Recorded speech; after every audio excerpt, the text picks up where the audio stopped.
704 or 5-seat Pioneer 1005. Bonus bucks on select models plus low-rate financing for qualified buyers. Visit HondaRussellville.com. For your safety, read the owner's manual and wear a helmet and eye protection. Always wear your seatbelt and close the side nets and doors when operating a side-by-side. Honda side-by-sides and ATVs are for riders 16 and older.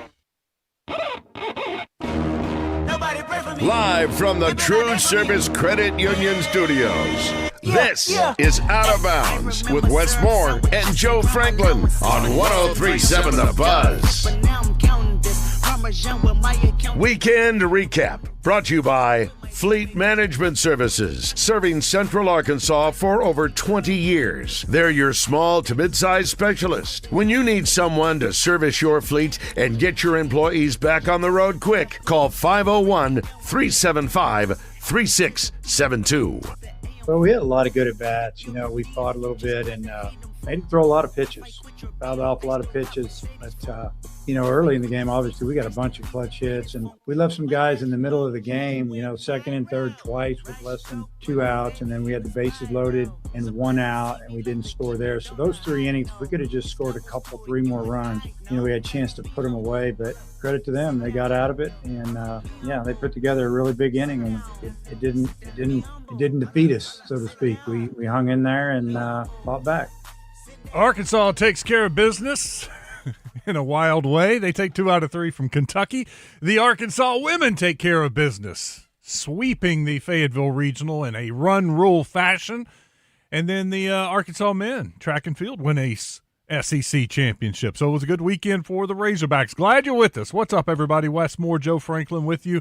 It is a weekend recap brought to you by Fleet Management Services, and we have a lot to get to with the NBA playoffs, PGA Championship, SEC tournament field is set, and now the Super Regionals are set for softball, and Arkansas will be back at Bogle Park. Hopefully they'll be back at Baum-Walker Stadium, but I don't know. I think they got some work to do. It is crazy, Joe. The new rankings are out. Baseball America has Arkansas number 10 in the country. Oh, wow. A top 10 team. And as it is right now, probably playing on the road for a regional.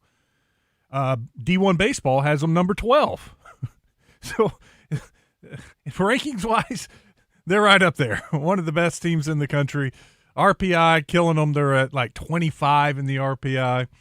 Probably need to, well, we talked about it last week. I didn't think it was going to happen, take the next 2 from Kentucky, but they did. They scrapped out wins on Friday night and Saturday afternoon, and then now they got to go and beat probably Tennessee on Wednesday, and then beat Texas on Friday. Maybe that's enough to get them a home regional, but I would think a win again on Saturday, that would do it. To solidify it. Yeah. So you got a chance. You got an opportunity. It's in front of you. We're going to talk to Phil Ellison. We're going to talk to Matt Jones. We'll talk a lot of Razorback baseball today. Well, first things first, they got to win on Wednesday, and I'm curious what they're going to do pitching-wise. Who's going to throw for them on the short, because usually this is when Coach Van Horn kind of changes it up, for tournament play, and then line it up for regional that's coming up next. So that's ideal for most teams in this situation. They want their pitching lined up for the next step if they already know they're taking the next step. It's one of those weird years, for Arkansas. A lot of times when they go to Hoover, it doesn't matter. They just – and you're exactly right. We've seen Hagen Smith go and throw just a couple of innings, and then they take him out of the game just so that he's ready for game 1 of the regional. Just didn't matter. The SEC tournament did not matter, and this is a year where it really kind of does. If they want to host a regional, if that's – they would like to be at home in their home ballpark. And I've said this, the only difference to me, the big difference between hosting and going out on the road, it is that 1 seed versus the 2 seed. If you're the 1 seed playing a 4 and it's a week 4, you could pitch off and you could leave 100 deets for Saturday against the 2 seed or the 3 seed. You would have that advantage. If you go off on the road and you're playing the other 3 seed, it's got a good pitcher, you got to throw him. You got to throw him. You got to throw deets on game 1, and then you got to hope that Gackle can give you 4, 5, 6 innings, and bullpen can fill the rest and just hit. You just got to hit now. from here on out. And Arkansas did a good job of hitting, take away game 1 against Kentucky. They hit the ball better on Saturday. They hit, but they also gave up a lot of runs, which they've done in a few games this year. We've seen it. So it's about outscoring the opponent. Maybe the best thing that happened over the weekend, well, besides McIlvain, he was awesome. He came in the 7th inning? Yeah. And I was texting back and forth with Kevin Bohannon. I was like, man, I don't like this. I think this is too early for McIlvain. I don't know if he can go 3. After the game, I was like, well, I guess we know he can go 3. That was just perfect because he came out in the 9th inning and looked better than ever. I mean, he looked awesome in the 9th inning. So, but it's crazy in a game like that when you see a lot of runs scored that first inning, the thought process from the outside is, okay, this game's over. Yep. There's no way the team can come back. They can't recover from that.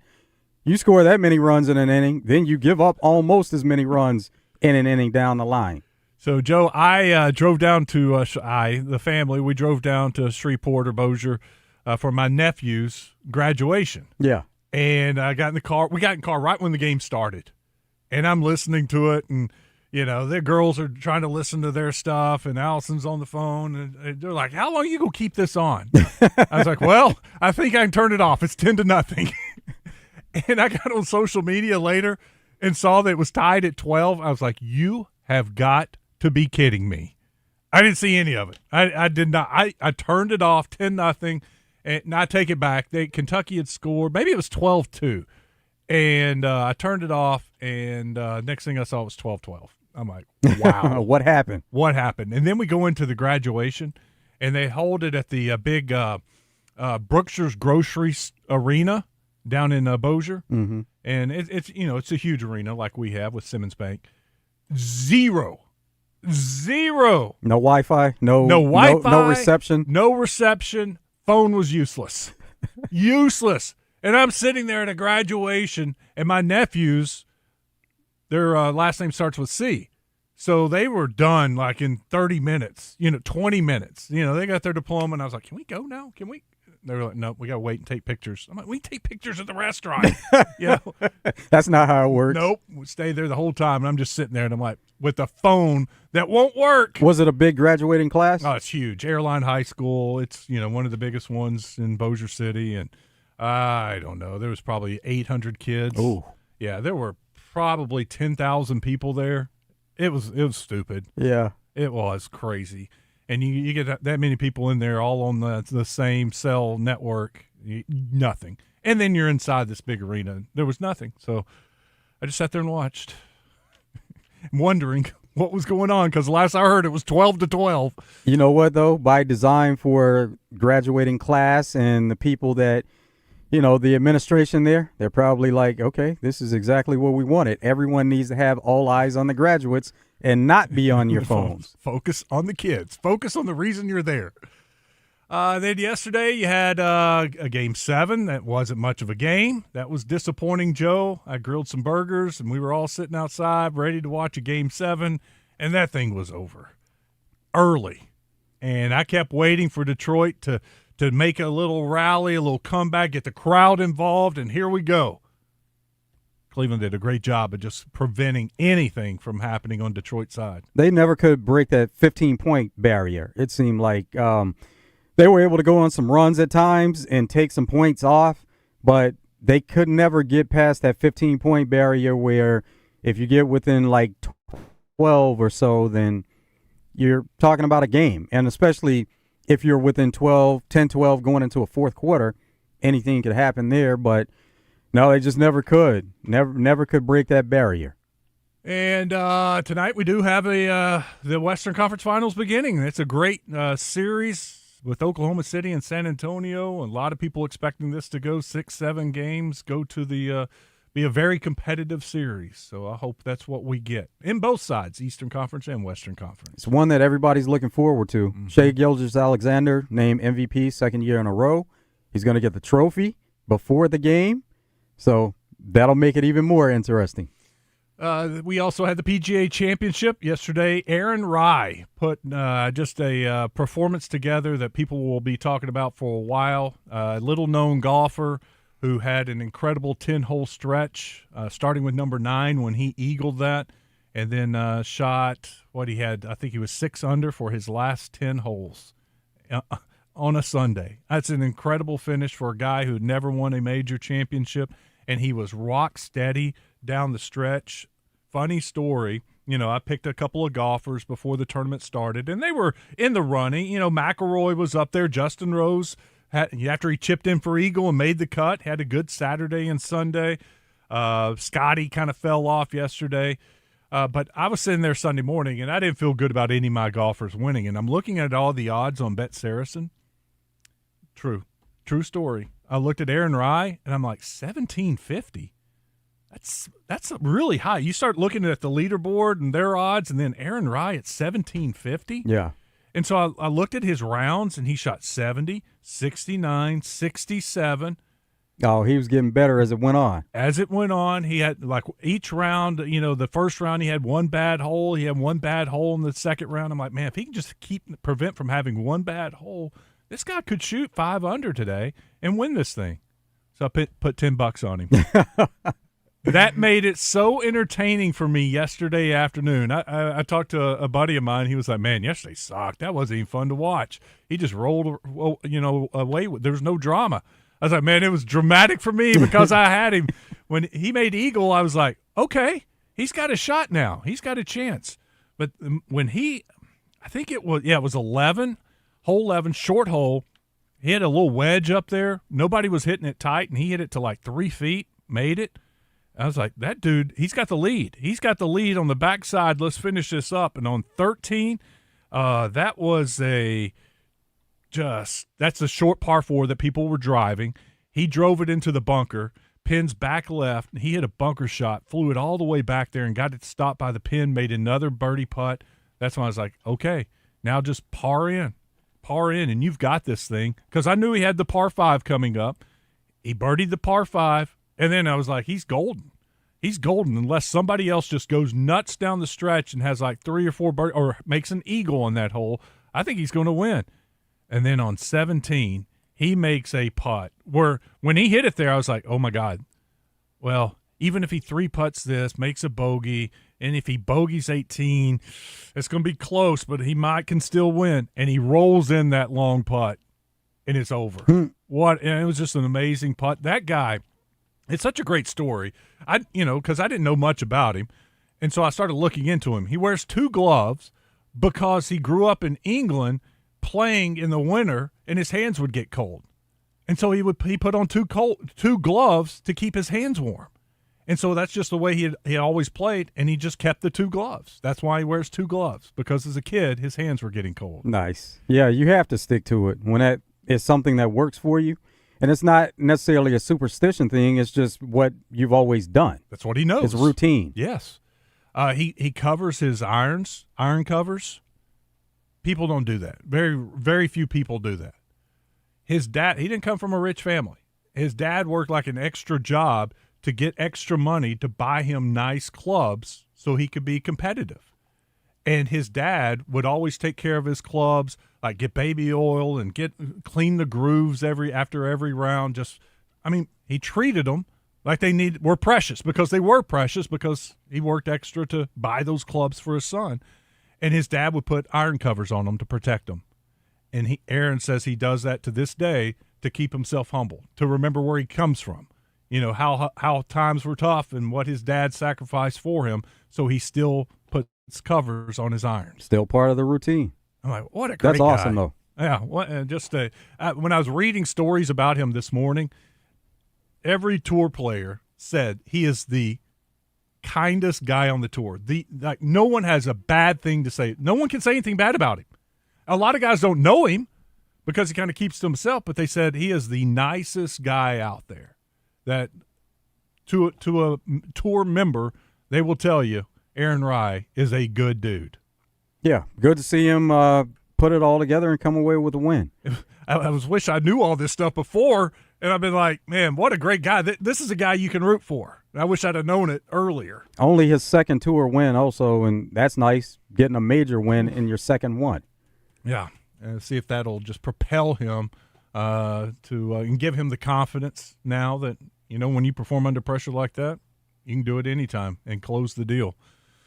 So that was pretty cool watching Aaron Rye get the job done yesterday. And everyone knows how to say his name now. Yes. So that's a bonus. Yeah, I fought with Rye, for months. You know, we would draw his name for other contests. By the way, we got a winner. One of our callers I drew Aaron Rye for him. So we got to get the caller's information. If you had Aaron Rye, I know who you are. Give Joe a call or give us a call, and we'll get your information so we can get you the tickets to the Simmons Bank Championship. Yeah, congrats there. Yep.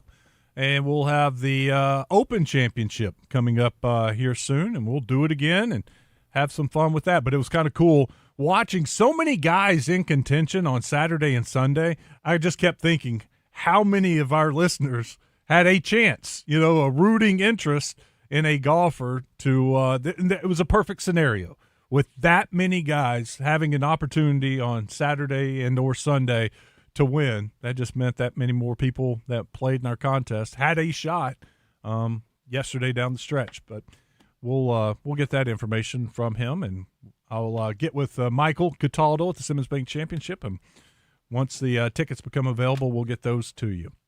All right, coming up on the show today, we've got Matt Jones here in about 10 minutes, WholeHogSports.com. We'll talk a little Diamond Hogs with him. Phil Elson, the newest member of 103.7 The Buzz, will join us at 2:30. He's already in Hoover, so we'll talk some baseball with him. And Kyle Sutherland, he was all over the Razorback softball team, covering them over the weekend, and we'll get him on here to give us a recap of the Fayetteville Regional and also look ahead to the Super Regional against Duke. Speaking of, here is Coach Deiffel. I want him to enjoy this today and see who we play. I want him to rest because they've earned that, and we'll start working on whoever we line up with. And they're so intentional about their work. So I want to see, and I expect to see, what we've seen from them all year is just really diving into the prep, being really mindful about their bodies and making those great choices and just being really intentional about every rep we take. Man, they looked awesome. There was hardly any suspense in these games. Yesterday, maybe when they trailed early, I was like, oh, gosh, I hope the demons of the past aren't – and then, boom, home run. I'm like, oh, okay, they're fine. Home run, boom, game over. I'm like, wow, okay, that was quick and easy. That's the way you're supposed to take care of things. And how about the SEC? Softball, 9 teams advance to the Super Regionals. Crazy. 9 of the 16 teams. And there is the possibility, and honestly, the SEC will probably be favored, would be considered the favorites, especially since they're hosting, having 7 teams in Oklahoma City. That would be unheard of, to have that many teams. Well, 9 tied a record for the most in a Super Regional, their own record. The SEC had set that, so they tied the record with 9 teams. Really, the only disappointment was at A&M. They should have been in the made it 10, but I think that was the only upset in the SEC, and they had a 2 seed that won, so that kind of erased that and made up for A&M losing out. There was a note that came through about Arkansas also getting it done each game in 6 innings. That's a rarity. Yeah, first time ever for Arkansas. Over on the Middleton Heat and Air text line, I mentioned last week I started playing golf again due to the Buzz. Hey, great. Glad we could do something productive.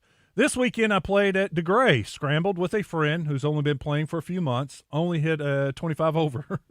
Progress made, I guess. Hey, it's all about having fun. Get out there and enjoy yourself, and the results will start coming the more you play and practice. 175-1 odds would have been nice, Rye, payday. It was. I wonder, though, what he was to start the tournament. Oh, even more. 4, 5, 6,000? I had to make a little mental note and ask Neil Friday what Aaron Rye – or I'll just text him. I'll text him here in a minute. Shout out – this is from Lee. Shout out to Benton, Bryant, and Harmony Grove baseball making it to the state championship round. Saline County well represented again. Yeah, that's a good note, Lee. Bryant, probably one of the biggest stories over the weekend. They came in as the 3 seed out of the Central, and they upset Conway. Came back in the 7th inning, tied it up, sent it to extra innings, and Bryant back in the state championship game. And how about this? Bryant football, Bryant basketball, Bryant baseball? Could be a heck of a year for the Bryant athletic department. Joey says, number 6, keep an eye on him. Bennett Mosley, top 20 Arkansas defensive tackles. Oh, it's a list of some of the best high school players, defensive tackles. Thank you, Joey. Good to see him, Bennett Mosley, up there. Tell him to keep working hard. That list doesn't mean a thing, Joey. Make him number 1 on that list. 290 to 1. That's what somebody is telling me. Rise odds were to begin the tournament. I would have thought they may have been a little higher. It's not bad though. No. And if you believed in them from the start and you got it at 290, great for you. Wish I was that smart and got that on Wednesday night. But I'll be honest with you, when I was selecting my golfers, never even considered him. Never even looked at him. That's usually how it goes. Yeah, well, that's why he has odds like that. If he was somebody a lot of people were betting on, his odds would have gone down. But pretty cool story right there. All right, that's a good way to start. Glad you're hanging out with us. We're going to talk some baseball, softball, NBA, probably a little hockey. There's a Game 7 tonight, right? Yeah. I thought I saw that. Montreal Canadiens, Buffalo Sabres. We'll have what's trending coming up about 3:05. Next up, though, Matt Jones, WholeHogSports.com. Stick around. It's Out of Bounds.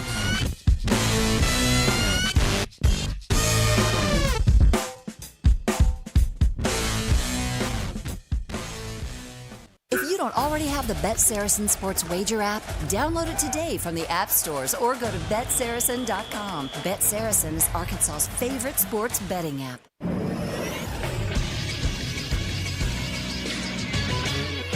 This is Sports Center. It was a great weekend for Razorbacks on the diamond. The 12th-ranked Hogs baseball team won their last 2 games to take the series against Kentucky, pulling out a wild one against the Wildcats on Saturday. The Razorbacks went up 10-0 in the first inning, but the Cats clawed back to even it at 12-12 in the 5th. The Hogs finished them off with 2 runs in the 6th and 2 more in the 9th to win 16-12. This earned the Hogs the 7th seed in the SEC tournament, where they'll play Wednesday against the winner of South Carolina and Tennessee. As for the women, the 5th-ranked Razorback softball team made easy work of the NCAA regional they hosted. They won all 3 of their games over the weekend by 8 runs each and will host a super regional against Duke starting Friday. I'm Moose with the Buzz Radio Network. Bradford Marine and ATV Memorial Day celebration with 103.7 The Buzz. Catch Morning Mayhem in North Little Rock and The Zone in Hot Springs Tuesday as they both get you ready for Memorial Day weekend. Select 2025 Sea-Doo personal watercraft up to $4,000 in discounts and 2026 Sun Trackers up to $2,250 in savings. Chevy trucks have you covered when the road takes you from smooth sailing to Chevy Colorado will eat up some of the toughest terrains with 5 available drive modes. And Silverado and Silverado HD have the muscle to take you out for some serious with multiple engine options and impressive towing. While Silverado EV is the perfect combo of performance and capability, making it a snap to hitch up this electric truck and hit the road. Wherever the road leads, Chevy trucks are right there with you. Chevrolet, together let's drive. Razorback Camper Sales in Hot Springs is having a huge inventory liquidation sale. All in-stock travel trailers and fifth wheels are being offered at drastically reduced prices.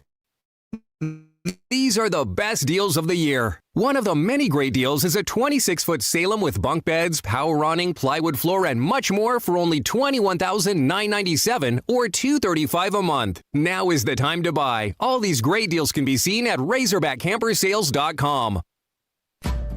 When you think CertaPro Painters, you probably think interior and exterior painting for homes and commercial properties, which we do beautifully. But did you know that we're more than just paint? CertaPro also provides expert carpentry, sheetrock repairs, deck and fence staining, and durable garage and patio concrete coatings. Whether you're refreshing your home, upgrading a commercial space, or restoring outdoor areas, we deliver professional results with the quality and service you expect. Call CertaPro Painters today or schedule your free estimate at CertaPro.com. That's Certa with a C. CertaPro Painters, that's certainty. Attention. If you suffer from consistent pain in your joints caused by arthritis, overuse, or injury, you may be a candidate for a revolutionary therapy that could revitalize damaged tissue. This approach can provide long-lasting relief from pain in your knees, shoulders, hips, and other joints with no surgery, no drugs, and no downtime. To find out if you're a viable candidate, you may request a free consultation from QC Kinetics by calling 501-600-2763. Instead of masking the symptoms, it goes to the root of the problem to resolve it at its source. Already used by thousands of satisfied patients nationwide, this joint pain therapy is available right now to the public, but only for qualified candidates. Again, to find out if you're a viable candidate for this therapy, you may request a free consultation by calling QC Kinetics at 501-600-2763. That's 501-600-2763. Hey, this is Mitch at Red River Auto Group, and I'm working today. And today, as always, we're fighting where other dealers are advertising online prices that they actually don't give. You walk in the store, they're at $1,900, $2,900, or they're saying you don't qualify for this rebate or that rebate. And of course, we have to explain that to the customers. It had me thinking, they're probably explaining to their customers that we do the same thing. Well, we do not. Whatever you see online at RedRiverAutoGroup.com will be the price you get. Check us out, RedRiverAutoGroup.com. Out of bounds on 103.7 The Buzz. Live from the TruService Credit Union studios. TruService Credit Union, your headquarters for auto loans. With TruService, no payments for 60 days and rates starting as low as 3.99 APR on new, used, or refinance your current auto loan. TruService.net for pre-approval. Your auto loan experts.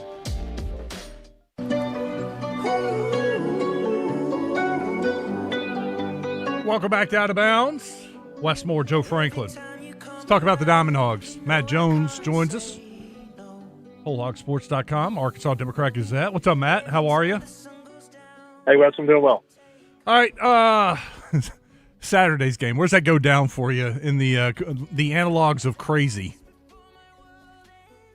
Oh, I don't know if it's the craziest game I've ever seen. In fact, it's not even the craziest Arkansas-Kentucky game I've ever seen. They played one on Easter Sunday back in 2010 where it was like watching a basketball game. Somebody scored 5 in a row, then somebody scored 13 in a row, then somebody scored 11 in a row. Then Arkansas hit a grand slam to walk off the game in the 9th inning by Colin Coons. So that was probably the craziest Arkansas-Kentucky game I've ever seen. That one was interesting the other day because there were two, just massive innings that were probably the best offensive innings that either of those teams had put together all season, and it just so happened to be in the same game on the last day of the regular season. But it was. I don't know that it was that surprising to me necessarily that it was a slugfest the way it was, though, because Game 3 in an SEC series, that's kind of what you expect a little bit sometimes, especially when neither staff has a particularly deep, pitching staff. And, we've seen that a lot with Arkansas this year. I mean, that was Game 3 against Oklahoma, Game 3 against Georgia, and now you add Kentucky to the list. What do you think of all three games being close as they were and Arkansas coming away with 2 of those in wins? Well, I thought Arkansas would win the series. I thought they had a chance to go up there and sweep. I think that's the disappointing part is that they didn't get the sweep. You kind of think about how Thursday night's game went. Beats wasn't great, but he wasn't bad. And it was an unearned run that ended up being the difference in the game, a 1-run game. I didn't think Arkansas played particularly well the first 2 days. I thought they were kind of fortunate to get a win in Game 2. It reminded me a little bit of the second game against South Carolina earlier this year where South Carolina kicked the ball at the end and allowed Arkansas to score with 2 outs in the 9th, and Razorbacks won it in extras.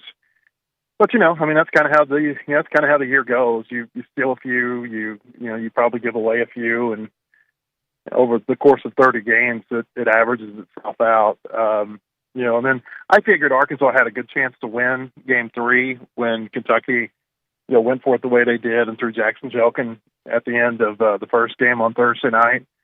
Like I said, they're not a particularly deep pitching staff, and you take Jelkin out of the equation. That's a big pitcher to take out of the equation for Kentucky because it's not just that he's a starter. It's that he's a starter who he goes deep into games just about every time he pitches.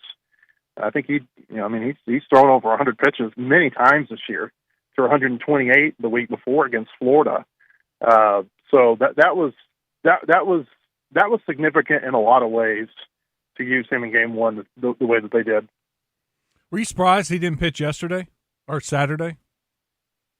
No, I wasn't, because, again, he threw 128 pitches on Sunday at Florida, and then he turns around on Thursday and throws 29 pitches, and not just 29 pitches. I mean, they're 29 pretty high-stress pitches. One-run game. Arkansas had base runners, I think, in the ninth inning against him. That's tough on a pitcher. And then, Kentucky, they want to be a tournament team. I suspect, I don't know this, I wouldn't be surprised if they had it in their mind that they would throw him on short rest Thursday and then let him rest up, and maybe they start him tomorrow at the SEC tournament. So I wasn't surprised at all that he didn't pitch in that last game. For SEC tournament, Arkansas, the possibilities are Tennessee, South Carolina. What do you see in those two possible matchups? Well, so South Carolina is going to throw their guy in the game tomorrow. They're a little bit more desperate than Tennessee is. Tennessee is going to make the NCAAs, probably as a 2 or a 3 seed. South Carolina is going to throw Brandon Stone in that game. He's a right-hander. Arkansas saw him a few weeks, or I guess it's been more than a few weeks back now, but when they played over in Columbia. He's a good pitcher. Tennessee's going to throw a freshman left-hander who hasn't pitched a whole lot this year in the starting role. I think he's only started one game. Now, he's been a bullpen guy for him. He's thrown about 48 in the third innings. I believe I'm saying his name right, Cam Appenzeller. But so you look at that on the mound, you would say that South Carolina's got the advantage, at least in starting pitching. Tennessee, they're not as good offensively as they've been in the past, but I think Josh Elander's a really good hitting coach, and I think they're more than capable of putting together a nice game offensively. But Stone is on for South Carolina. That can be an equalizer in that game. And the other thing that you factor this week at the SEC tournament, especially in tomorrow's games, whether it be LSU or Vanderbilt, South Carolina, and Missouri is what it is. But these teams, if they don't win in Hoover, their season's over. And so there's a little bit of a motivation factor there that I think can go a long way, especially when you're just talking about one game. Who starts for Arkansas Tuesday? Well, you mean Wednesday? Yeah, Wednesday. I don't know. I don't know if they go Hunter Dietz on short rest. I mean, that would be back-to-back weeks of short rest for him. That's not an ideal situation, but it doesn't mean that it couldn't happen either. You maybe put him on just a low pitch count. Remember, Hagen Smith had that happen a couple of years ago when they played Kentucky at the SEC tournament. It was back-to-back weeks of short rest for him because they had gone Friday to Thursday and then Thursday to Wednesday. And I think he only threw, 40 pitches and got out of there after the second inning. So I don't know if that's the plan. I don't know if maybe they if they get another pitcher who they want to use in that situation. It'll be interesting to see. I really don't know. That's one of the big mysteries this week is how they might approach that from a pitching standpoint. Because I think Tennessee's going to throw their guy. They got Tegan Kuhn, who, if they don't, and I say that meaning that if they were to beat South Carolina, who I think that they would probably have available and ready to go on Wednesday if they need him. What's the confidence level in Arkansas winning some games, and what do you like about the way this team is playing right now, whether it be offensively or defensively? I have zero confidence in anybody winning a game at the SEC tournament because of the format. And I don't mean that as a knock on Arkansas. I'd say that about all 16 teams because it's just so unpredictable in a one-game setting. I hate the SEC tournament. I think it's just a waste of time. I think that I understand why they do it. It's television inventory for the SEC network, and the conference. They make a lot of money off of all the proceedings that they have there in Hoover. But it's just, gosh, man, I feel like the conference would be so much better off, playing an extra series or maybe building in an open week or something. I feel like there are so many scenarios that would be better than the SEC tournament the way that it's set up.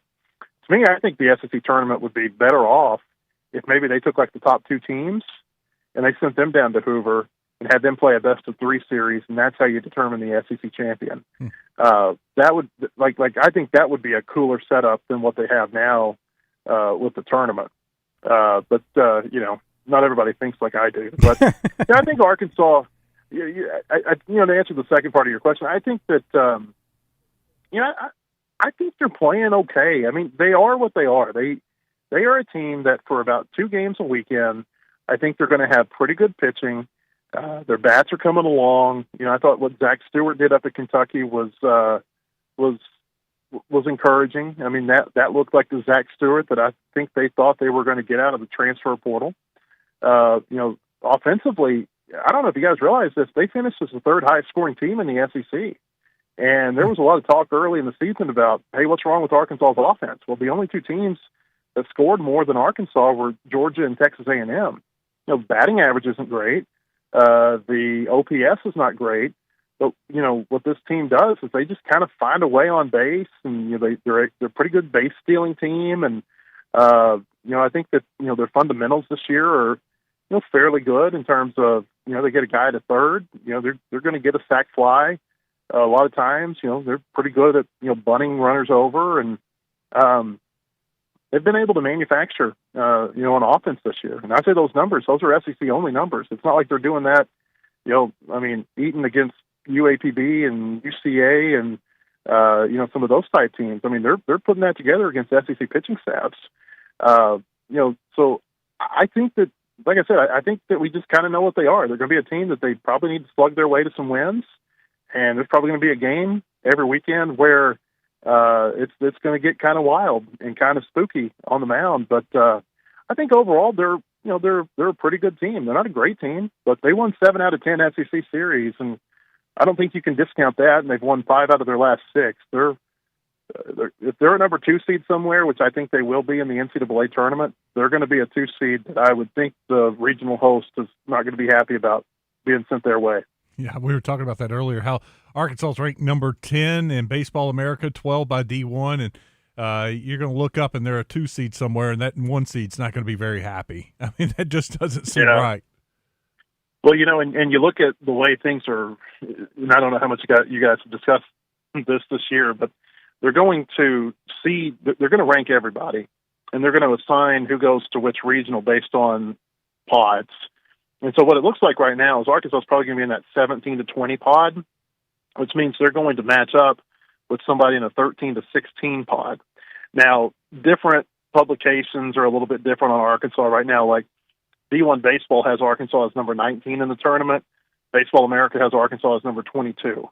And there's a lot of uncertainty this year about how teams are going to be seeded because you have new metrics that are coming into play. It's not just RPI this year. There's the Diamond Sports Rating, the DSR, and then there's something called the KPI that the selection committee is going to reference as well. If you look at RPI, Arkansas is not great. They're 25, but there's a lot of variance in between their RPI and their KPI, which is 16, and then their DSR is right there in the middle at 20. So which metric do we go by?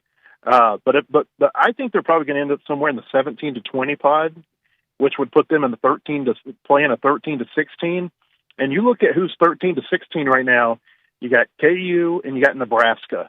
Kansas is about a 4-hour drive. Lawrence is about a 4-hour drive from Fayetteville. Lincoln's about a 6-hour drive from Fayetteville. If they ended up in either of those, I mean, you're talking about, they're going to have some home field advantage in the days that they don't play the regional host. And then when they do play the regional host, it's going to be kind of like probably some of those games where they've gone over to Stillwater and, there is a home field advantage, but it may not be like a real true home field advantage like those teams experience the rest of the year. So I think this could potentially set up, nicely for Arkansas to go to a place that's somewhat nearby and be able to play some games in front of their fans. Matt Jones with us, WholeHogSports.com. Matt, one of the positive signs the last 2 weeks has been DeCramer. I thought just the way he's come on, that's added something out of the bullpen that they can trust. Yeah, I think we talked about him whenever I was on last week. He came here to be a starting pitcher. I mean, not necessarily like it was guaranteed, because I don't think anything like that is guaranteed, but you bring him here thinking that, hey, he started at Oregon State. Same thing as Aiden Jimenez when they brought Aiden Jimenez in the year before. I mean, this is a guy who started at Oregon State, and that's not an easy place to start as a pitcher. And, you foresee the potential of that happening here. And I think in the preseason, it was Gackle, Dietz, Fisher, DeCrimmer, and Gibler. Those were the 5 pitchers who were really being evaluated as starting pitchers. And DeCrimmer just didn't pitch well out of the gate. I guess he did pitch well down in Arlington, but then he got that calf injury, and it wasn't real good for him. And honestly, I'd kind of forgotten about him. Like when they brought him in against Oklahoma, I was like, oh, wow, I didn't know we were still, I didn't know that James DeCrimmer was still kind of in the cards. And then you listen to him say, yeah, we sat him down for a month, and the calf is better, and he's looking better in the bullpens, and he's looked really good the last couple of weeks. I mean, the only run that was scored against him was on that error that Zach Stewart made against Oklahoma. He pitched pretty well on Thursday night against Kentucky, and then I thought the 3 innings he gave them against Kentucky on Saturday were just huge because they had that big inning. Parker Coyle gives them a scoreless inning, and then DeCrimmer shuts him down for the last 3. The question for me is how do they use him moving forward? Because, this is a team that needs a third starter. They need a third starter in the worst way. So do you go to DeCrimmer, who's got starting experience, who obviously can get you into a game? How far he can get you into a game, I think, is maybe a little bit uncertain. But, if he pitches the way he has the last couple of weeks, you feel good about him at least opening a game for you and getting you off to, somewhat of a solid start.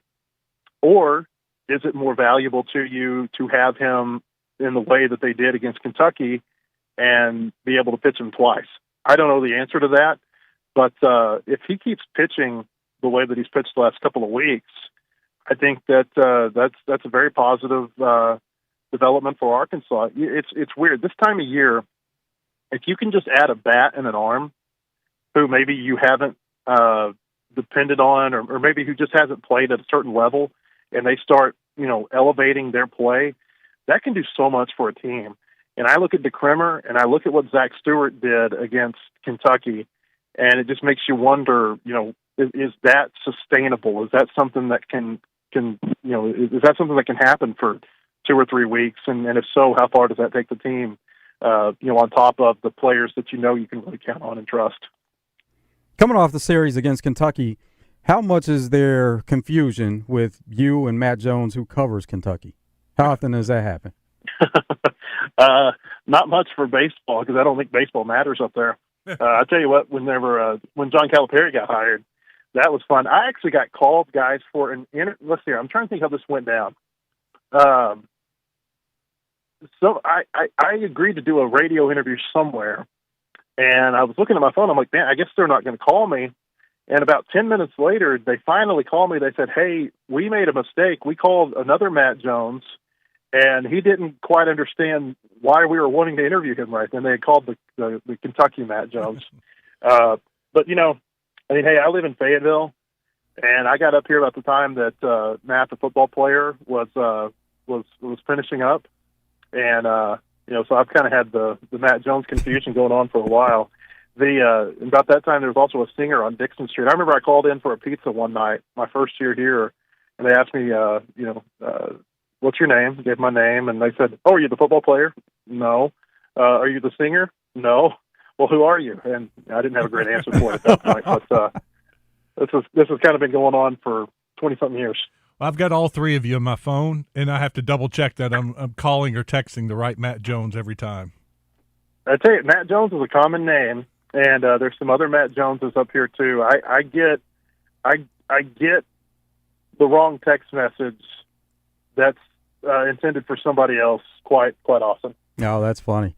There's also a former NFL running back, Matt Jones, who would get confused for Matt Jones, the football player. Oh yeah, I mean there was a basketball player at Duke. I think there was a golfer with that name. It's my parents gave me 2 pretty common names. Matt, we appreciate it. Glad we had the Matt Jones on today. Thanks a lot, man. All right, thanks, guys. We'll see you later. Matt Jones, WholeHogSports.com, Arkansas Democrat Gazette. We'll come back, wrap up the first hour. It's Out of Bounds.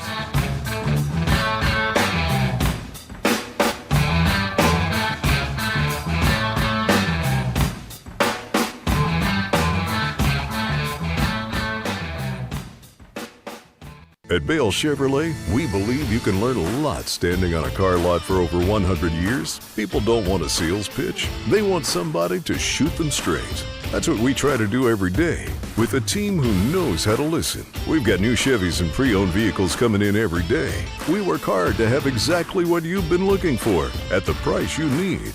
Save now, on the lot or online, on Chenal Parkway, or shop at BaleChevrolet.com. Together, let's drive. Hey, I'm Pick. And I'm Bull. My partner here is making his first do-it-yourself fix-your-own-car video. How do I look? Like you need a shave. I'm serious. Go! Hey, this Friday through Monday during Dollar Days at Pick and Pull, every part you pick and pull from the yard is 50% off. You're such a DIYer and social influencer. From doors to fenders, every part is half off. Yeah. Seats are just $15. Doors are $25. Floor mats are just $1. Are you posing? Yeah, influencers pose. This Friday through Monday, fix your car yourself and save 50% off any part during Dollar Days at Pick and Pull.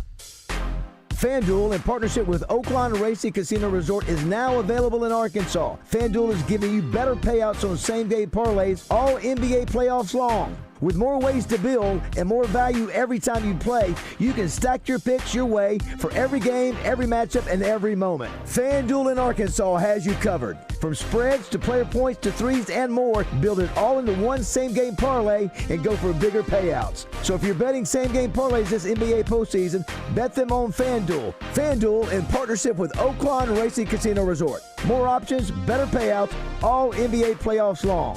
Head to FanDuel.com/Arkansas to get started. FanDuel, 21 plus and present in Arkansas. Gambling problem? Call 1-800-GAMBLER.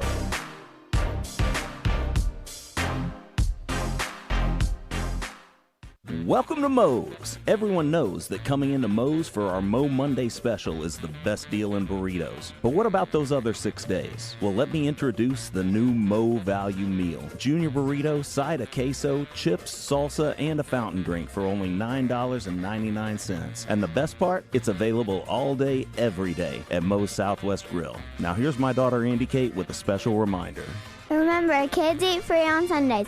Welcome to Moe's. This is the Pigskin Preacher, bringing you the word. Calvin Coolidge was the president who spoke fewer words than any other. These words of his are worth quoting. Nothing in this world can take the place of perseverance. Talent will not. Nothing is more common than unsuccessful men with talent. Genius will not. Unrewarded genius is almost a proverb. Education will not. The world is full of educated derelicts. Persistence and determination alone are omnipotent. The slogan, "Press On," has solved and always will solve the problems of the human race. Amen, Cal. As you press on to accomplish your goals, come on into Doublebee's to grab a snack, a drink, or some gasoline for the journey.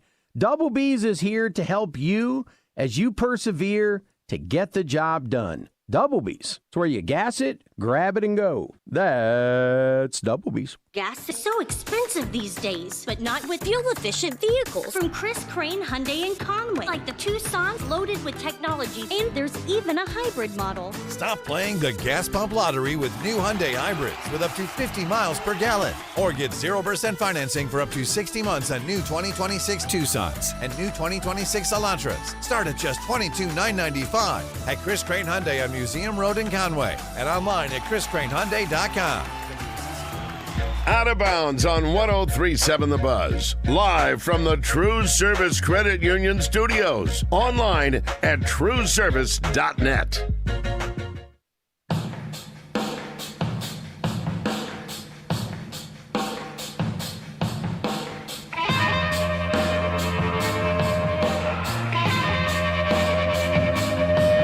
Welcome back. It is Out of Bounds, 661-1037. If you'd like to join us the last couple of minutes.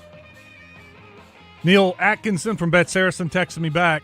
Aaron Rye was anywhere from plus 15,000 to plus 20,000 before the tournament started on Wednesday. It was moving up and down, and depending on different places, plus 15, plus 20,000. Saturday morning before he teed off, you could still get him around 10,000, plus 10,000. Bring in the winner of the Simmons Bank Championship. Eric joins us. Or no, he's still on the phone with Joe. Sorry. Maybe we can hear from Eric here in a second. Joe's getting his information. Earl had a little Aaron Rye. I think he got him kind of like I did a little later. Made some cash. Good job, Earl.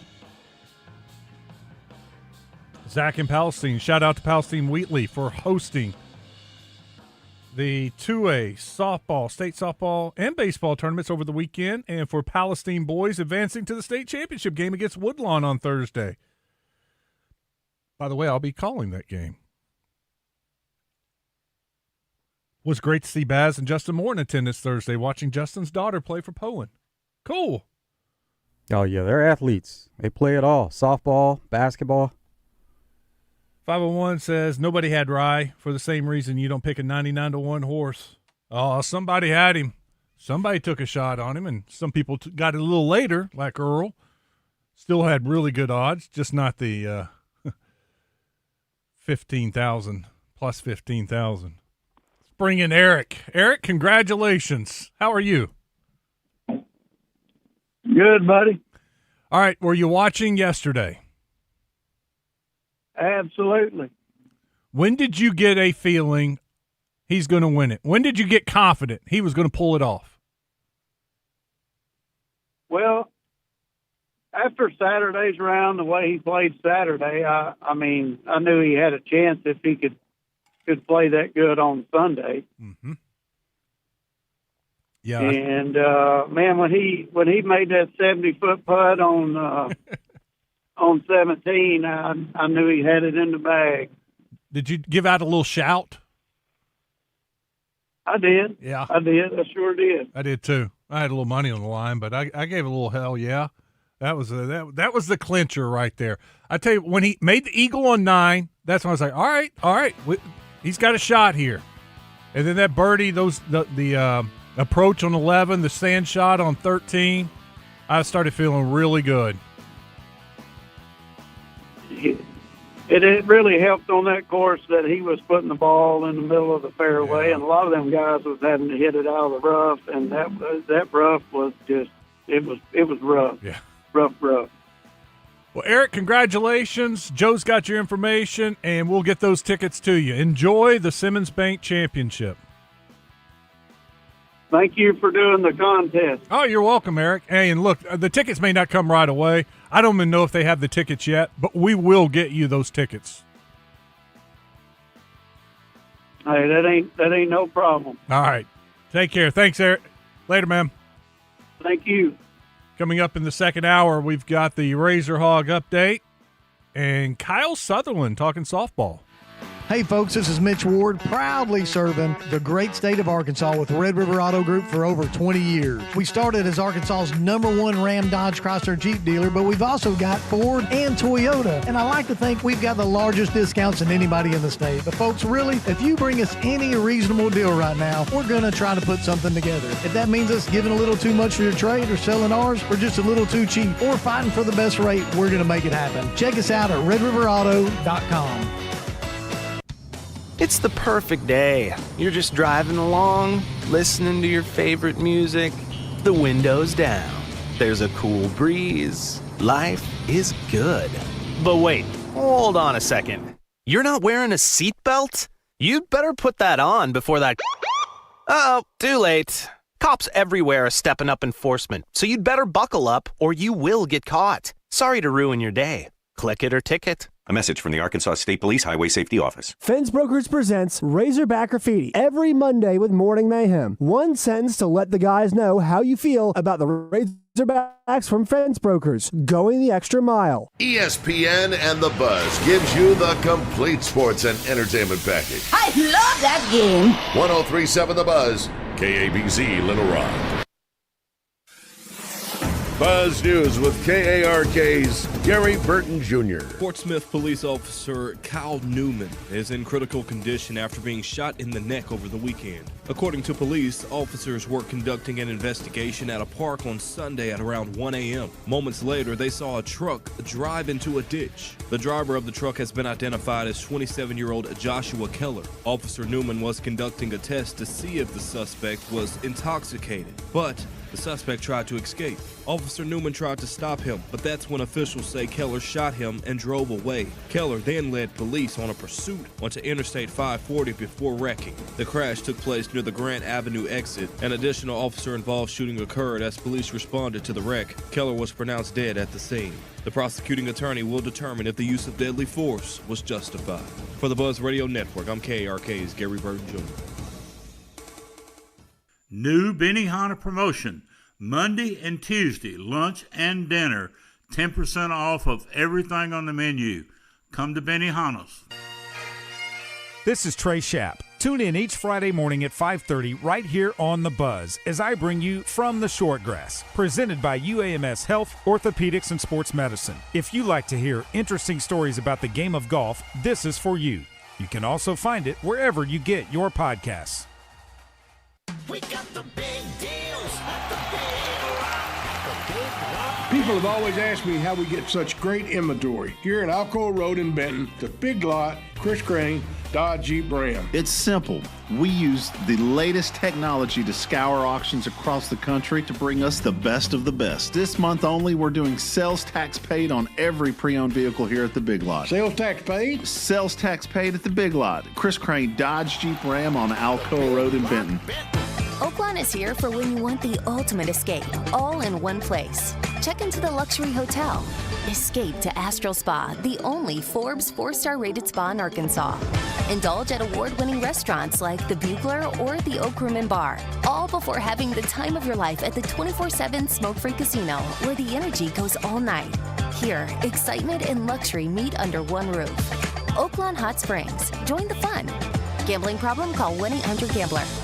Hawks Homes, Arkansas's #1 dealer. They have more inventory than anyone in Arkansas. Hawks Homes is celebrating its 40th anniversary this month. In honor of that, Hawks is selling a home at $39,995. Hawks has other specials going on, other models as well. Be sure to take advantage of this great deal. Only lasts the month of May. We also offer custom-built manufactured and modular homes. 1 to 5 bedroom homes that can be built to accommodate your needs. Check us out at Conway and Bryant with over 65 models to choose from, or go online at hawkshomes.net. Around here, reputation matters. That's why homeowners and business owners turn to the professionals at CertaPro Painters for their painting projects. From detailed residential painting to professionally managed commercial projects, our crews deliver craftsmanship that protects your investment and enhances curb appeal. Spring weather won't last forever, and neither will the open slots on the schedule. If painting is on your list this year, now's the time. Call CertaPro Painters or visit CertaPro.com and reserve your spring project today. That's Certa with a C. CertaPro Painters, that's painting happy. Tune in to Out of Bounds each Monday for Weekend Recap, brought to you by Fleet Management Services. Serving Central Arkansas for over 20 years, they're your small to mid-sized fleet specialists that also takes care of our fleet at Signal Media. Fleet Management Services is now hiring for Loop Tech, Tire Tech, and light maintenance. 8 paid holidays and paid vacation, paid health insurance, and 401k. Pay depends on experience and signing bonus. Apply in person at 901 East 8th Street in Little Rock. And ESPN Radio Extra Point with Aaron Goldhammer. I think he's going to retire, and I think he's going to come back. I think in general, great players, whether it's Favre or Rodgers or, Michael Jordan, they have really trouble saying goodbye. LeBron loves a lot of things. He loves his family. He's been with Savannah, his wife, forever. He loves his kids. He loves basketball. LeBron loves drama the most. Does he? It's just... it seems to follow him, I will say that. So, Emmett, this is what I foresee. The Cavs are going to have a meh season next year. They're going to be the 6th seed in the playoffs. Maybe Donovan comes back. They try to pull off some trade or Evan Mobley or before the first playoff game. You're going to look into the tunnel at Rocket You Arena. love these. And here comes number 23 as the crowd rises to the... ESPN would shut down.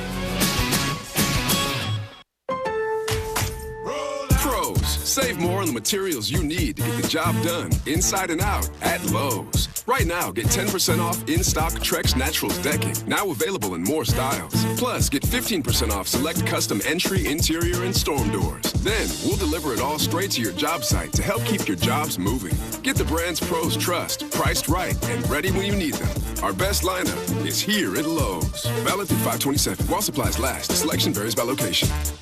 The NFL schedule dropped, and it's time to settle up. There's road trips to plan, hotels to book, tickets to split, tailgates to cover, scores to settle. All the things for the season. But now, when you send $10 or more to a friend with PayPal by May 28th, you could win 2 tickets to every home game of your favorite team. Yep, the whole season. Visit PayPal.com/P2P sweeps. No purchase necessary. See website for details, including how to enter by mail. Brought to you by PayPal, official peer-to-peer payment sponsor of the NFL. Live from the TruService Credit Union Studios, this is Out of Bounds with Joe Franklin and Wes Moore on 103.7 The Buzz. But now I'm counting this. Parmesan with my accountant lips. In fact, I'm down in this. You say with my boo-babe tastes like Kool-Aid for the analyst. Girl, I can buy your Westie world with my base stuff. I know that it's good. Won't you sit it on my taste buds? I get way too busy once you let me do the extras. Pull up on your block and break it down. We playing Tetris.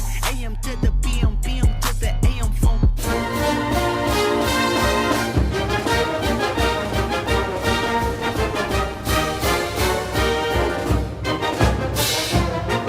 Well, it's just one of those years where one team kind of ran away with it, but the rest of us were all within a couple games of each other for the most part. You know, it's the league is just really strong.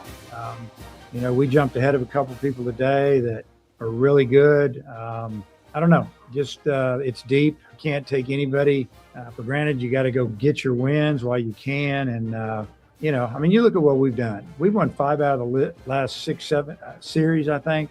We've won 7 out of 10 series in this league, and that's hard to do. And you look at who we played, and you start adding it up. We had one of the tougher conference go, so to speak, with who we played, if you look at their overall record. So proud of this team for fighting, and a lot of new guys in the league for the first time, and they found out how hard it is.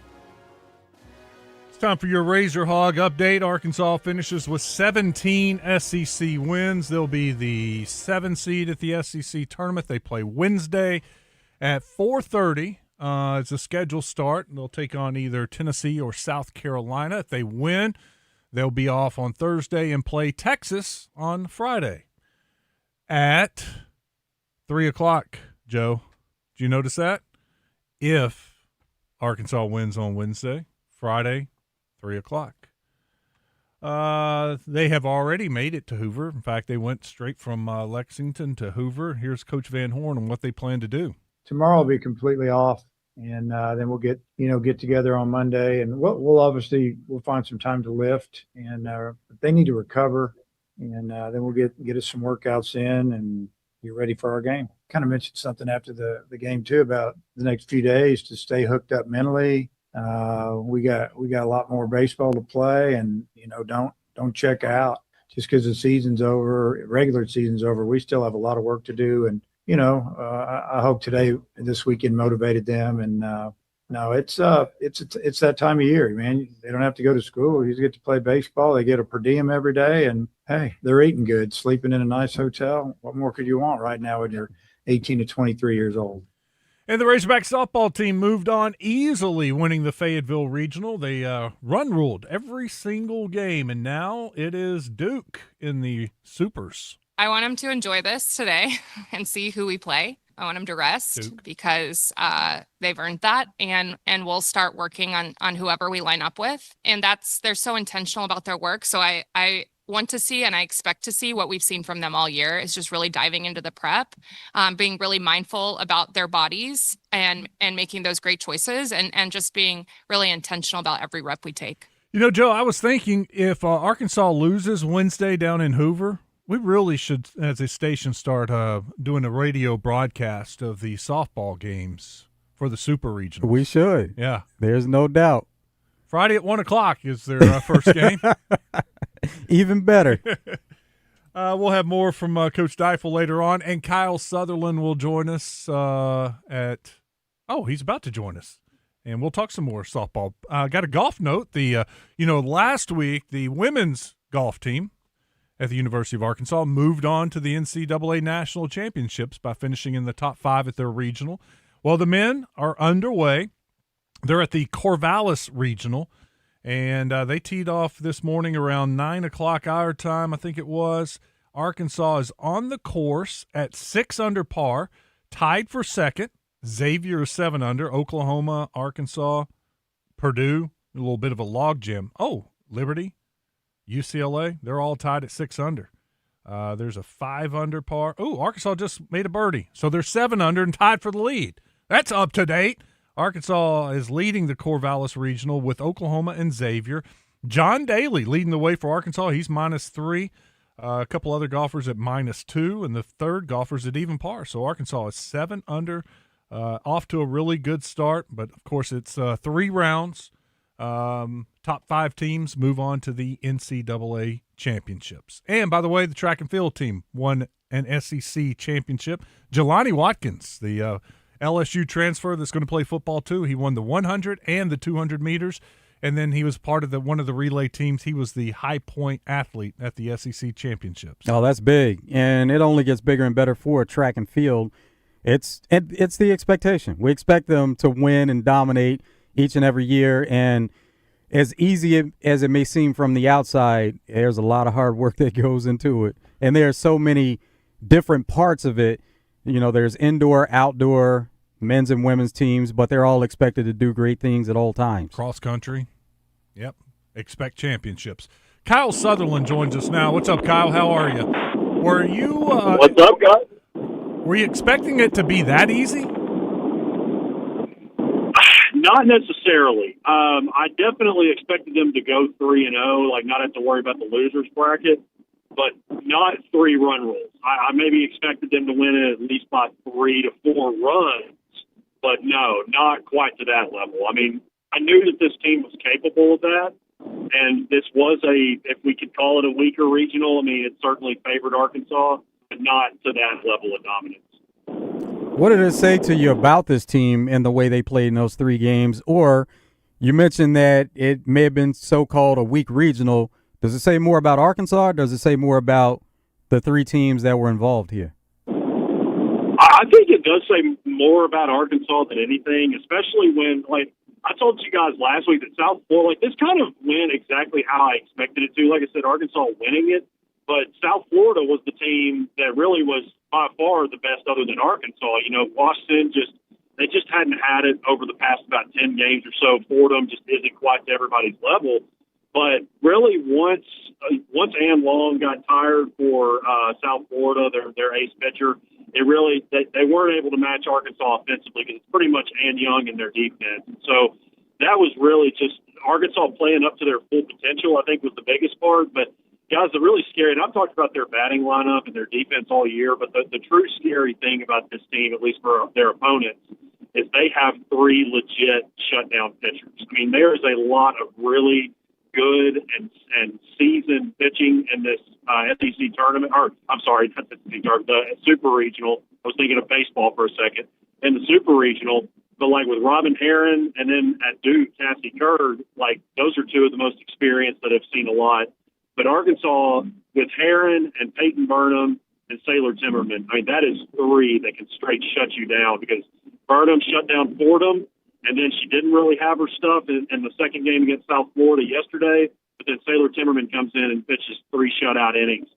Just was absolutely dominant. So that's the big difference with this team this year is they have 3 pitchers as opposed to maybe 1 or maybe 2 there, along with a very dangerous lineup. And the defense returned. They were flashing the leather, making plays all over the field. That's a great combination with pitching and defense. Oh, absolutely. And what we saw with them against Alabama in the quarterfinal round of the SEC tournament, and that just wasn't them. Committing 3 errors, that just it never hardly happens. And so I think they really gathered together and really figured out what went wrong in that game, and they were not going to let that happen again. But, you know, it's obviously it's going to be an uptick in talent in this range, which was 16 teams left in the field. But I really do, guys. I mean, if you can say there's a, you know, I said it last week, if you could say there's a favorable regional in the path, in the way I think this is as good as it gets as far as just matchups and how well Arkansas is playing right now. What do you know about Duke, the next opponent coming up for Arkansas? The biggest thing is Cassie Kerr has kind of been.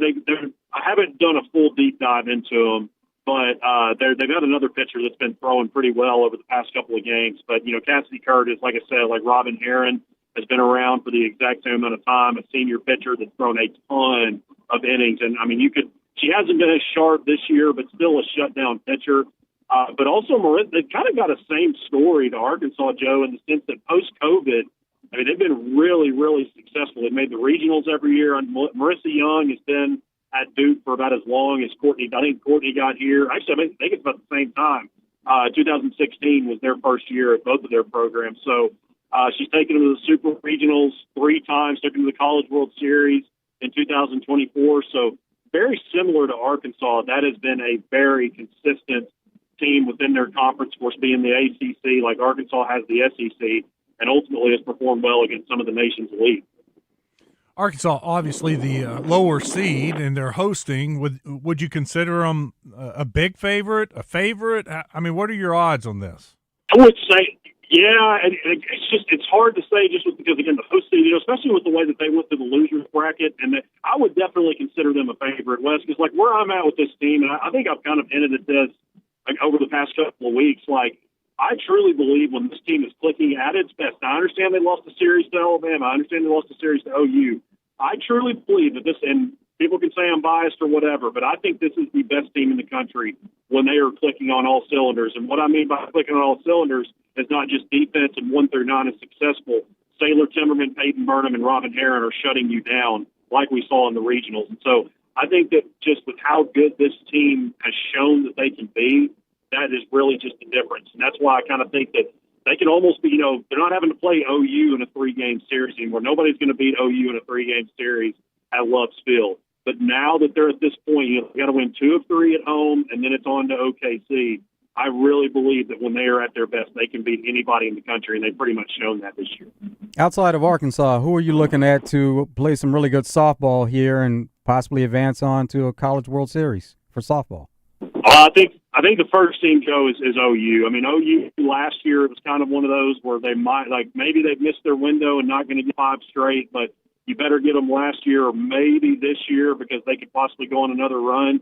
I think that when you look at OU, Arkansas, UCLA to an extent, of course, you can't ever forget Texas Tech, the team there that they put together in the offseason, like they've always got a chance at their best. I still think Texas, like last year, Texas later in the year got on a little bit of a slump, and we saw that at times, but then they came back and won the SEC championship, and then obviously they're regional. So I still think Texas is in that mix as well, but I really do think that Arkansas, I mean, OU to me is maybe the most dangerous just because of what Patty Gasso has done for so long and what especially when 4 of your top players are true freshmen and they're doing what they're doing against some of the nation's best. But to me, OU and Arkansas are probably the favorites going in. It looks like a lot of these super regionals, they went chalk for the most part. Now, you have some 1s against some 5s, which, there was a 4-5 matchup, so that could go either way. But looked like they went chalk for the most part, except for UCLA, where they're number 2 taking on a number 6 in UCF. So it looks like it's pretty much gone to form so far. Yeah, exactly. Yeah, the SEC is, I think they matched, I'm pretty sure 9, because they have 9 teams in. I think that matched the previous record. And, like the teams that did lose, like Texas A&M, for instance, this is the second year in a row that they have gotten bounced. Like last year, they got bounced by Liberty as the number 1 overall seed. So that was definitely not something that they expected to happen. But then you look at Mississippi State, and they went to Oregon, and most people actually had Mississippi State as the favorite in that regional. It's just with their pitching with Alyssa Faircloth and Tasia Gold, they've just been exceptional this year. Their offense hasn't been great, but their defense and the pitching has just been as good as anybody in the country. So, yeah, I mean, SEC, we've known really over the past few years that even when OU was winning those national championships in the Big 12, the SEC from top to bottom was definitely the most powerful conference. And then you bring Texas and OU in, and just most definitely has been within recent memory.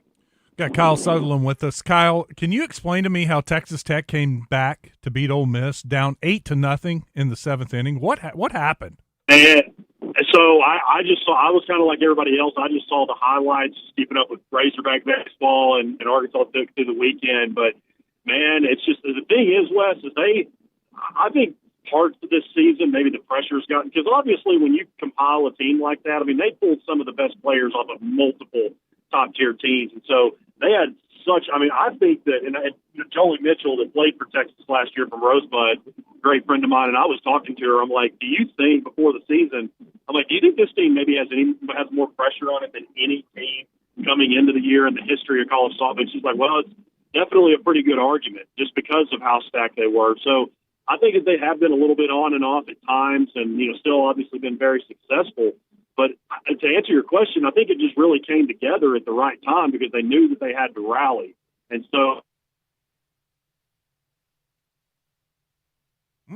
it came together as one, and that's what they were able to do with it. Kyle Sutherland with us, hogbeat.com. Kyle, when you look at this Arkansas team, what do they have to do against Duke to advance to the Super Regionals? Because there's a pressure. I mean, they've never done it before. There's that, that monkey on their back. What is it they have to do this weekend to finally go to Oklahoma City? The biggest thing is just play loose. Well, first off, you got to make sure and monitor your. I say this facetiously, but monitor your food so you don't have what happened last year. Make sure you don't eat anything bad. But man, it's just playing free, and that's what we've seen this team do all year, Wes. In the first inning, early on, they had that weather delay. And then they came out and just exploded. And I think this team is just, they're motivated, and it's in the back of their mind that they have a chance to make history, but they're just playing so freely. And that they just continue to do that, play for each other. I said a second ago, I mean, I really do believe this is the best team when they're clicking on all cylinders, and just have your pitchers locate the way they were able to. When you have Peyton Burnham dominate, and then maybe 2 days later, hopefully you don't have a 2 days later, hopefully you do it in 2 games. But if she comes out and she's a little rusty, Taylor Timmerman comes in and she mows them down like Charlie Brown, as I say. So it's really just continue to pitch well the way that you have, and just continue to play loose. And I think the rest will take care of itself. Kyle, great stuff. We'll. I was going to say we could talk to you Friday, maybe Friday a wrap up of Game 1. I was wrong. I was thinking the game started at 1. It starts at 11. Thank you, Jeff, for correcting me. It's 11 o'clock start Friday morning. So maybe we can talk Friday afternoon with you. Yeah, no, that sounds great. I'll be happy to. Yeah, 11 o'clock on Friday, and then Saturday, 4 o'clock. Cool. Good deal. Thanks, man. Take care. All right, guys. We'll see y'all. See ya. Kyle Sutherland, hogbeat.com. Yeah, I don't know why I had it in my head, Jeff, that it was a 1 o'clock start. I remember looking at it, and maybe I just looked at it wrong because I was like, that's the right when we're going to be on. And I remember thinking we can watch it because it's televised. It's going to be on ESPNU. I guess I just looked at it wrong, and I was thinking, well, I know what I'm doing Friday. I'm going to be watching this. But 11 o'clock start on Friday. All right, let's go over to the Middleton Heat and Air text line real quick. Earl says, Wes, what about Mark the Magician? Oh, something's wrong with this page. He did not win a single race. Yeah, he did. Earl, Mark he didn't hit the Preakness, but he did have the horse in part of his trifecta. The race before the Preakness, the 12th race, Mark gave a pick, and he hit the straight exacta, and it paid like $35, and I did a $6 exacta on it straight, and it paid like $225. I know for a fact he hit one race because that's the one I played. Now, the Preakness we haven't hit on, but that was what was it, Napoleon Dynamite? What was that horse's name? Oh, it wasn't that. No, not Napoleon Dynamite. Anyway, he did have that horse in his box. I don't think he had the third place horse. I think he hit the exacta in the Preakness. But anyway, great news for Michigan, but not their opponents. Elliot Cadeau withdraws from the draft. I had not seen that. That is great news for Michigan. Hopefully we'll have some great news for Arkansas. I'm feeling very, very, very confident Billy Richmond's coming back. I am feeling very confident Malik Thomas is coming back. I've received information over the weekend and backed it up with the second source, and it's looking very promising that Malik Thomas is coming back to Arkansas. And they are going to be loaded 1 through 4. Got to get a 5. Got to get some help for Bowser at the 5. I don't think you can go into the season, and they are. They're not done. Let me just say that they're still out there actively looking at some European guys. Did you see LSU signed a 26-year-old from overseas? No. Yeah, no. This morning they announced it. 26. Oh. College is just getting older. Yeah. Let's take a break. When we come back, we'll talk about the Diamond Hogs. Phil Elson will join us, the voice of Arkansas baseball and the newest member of 103.7 The Buzz. We will catch up with Phil next. Stick around. It's Out of Bounds.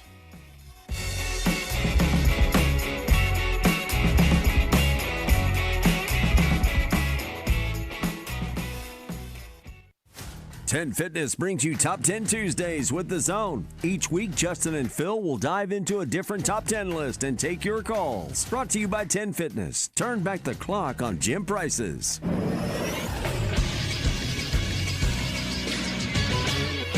This is Sports Center. It was a great weekend for Razorbacks on the diamond. The 12th-ranked Hogs baseball team won their last 2 games to take the series against Kentucky, pulling out a wild one against the Wildcats on Saturday. The Razorbacks went up 10-0 in the first inning, but the Cats clawed back to even it at 12-12 in the 5th. The Hogs finished them off with 2 runs in the 6th and 2 more in the 9th to win 16-12. This earned the Hogs the 7th seed in the SEC tournament, where they'll play Wednesday against the winner of South Carolina and Tennessee. As for the women, the 5th-ranked Razorback softball team made easy work of the NCAA regional they hosted. They won all 3 of their games over the weekend by 8 runs each and will host a super regional against Duke starting Friday. I'm Moose with the Buzz Radio Network. Join 103.7 The Buzz on location Wednesday. The Zone, Out of Bounds, and Drive Time Sports will all broadcast from the Pulaski County Fair in the North Little Rock Riverfront Park. It's running now through the 24th with 9 days of fun, food, and entertainment for the whole family. So come spend the day with The Buzz at the Pulaski County Fair. To celebrate their partnership with the Arkansas Game and Fish Commission, your Arkansas Chevy dealers are giving away a 2027 Chevy Silverado 1500. For complete rules and to register to win, current Arkansas Game and Fish license holders should visit ChevySweepstakes.com/Arkansas Truck Hunt or see your Arkansas's best Chevy dealer for more details. No purchase necessary to enter or win. Open to legal residents 18 years or older who reside in Arkansas. Contest ends 12/31/26. Void where prohibited. Willie D's Dueling Pianos has not moved yet. They're still rocking right here in the Little Rock River Market. Dueling Pianos upstairs, DJs downstairs with food and drinks every week. Reserve and learn more at WillieD'sPianoBar.com. Come and get your Willie on. Attention. If you suffer from consistent pain in your joints caused by arthritis, overuse, or injury, you may be a candidate for a revolutionary therapy that could revitalize damaged tissue. This approach can provide long-lasting relief from pain in your knees, shoulders, hips, and other joints with no surgery, no drugs, and no downtime. To find out if you're a viable candidate, you may request a free consultation from QC Kinetics by calling 501-600-2763. Instead of masking the symptoms, it goes to the root of the problem to resolve it at its source. Already used by thousands of satisfied patients nationwide, this joint pain therapy is available right now to the public, but only for qualified candidates. Again, to find out if you're a viable candidate for this therapy, you may request a free consultation by calling QC Kinetics at 501-600-2763. That's 501-600-2763. You can't always see what's in the air, but dust, allergens, contaminants, even mold could be affecting your health. Learn about air quality testing at rainbowrestores.com. When the unthinkable happens, damage from smoke, water, fire, mold, or just poor air quality, let Rainbow Restoration fix your home or business. With their 24/7 rapid response, you'll get your life back on track fast. RainbowRestores.com. Rainbow Restoration. They restore, you recover. Services performed by an independently owned and operated franchise. Gas is so expensive these days, but not with fuel-efficient vehicles from Chris Crane Hyundai in Conway, like the Tucson's loaded with technology, and there's even a hybrid model. Stop playing the gas pump lottery with new Hyundai hybrids with up to 50 miles per gallon. Or get 0% financing for up to 60 months on new 2026 Tucsons and new 2026 Elantras. Start at just $22,995 at Chris Crane Hyundai on Museum Road in Conway and online at chriscranehyundai.com.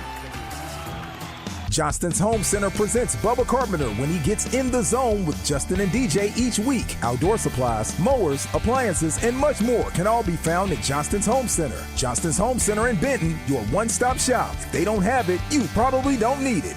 Out of Bounds on 103.7 The Buzz, live from the TruService Credit Union Studios.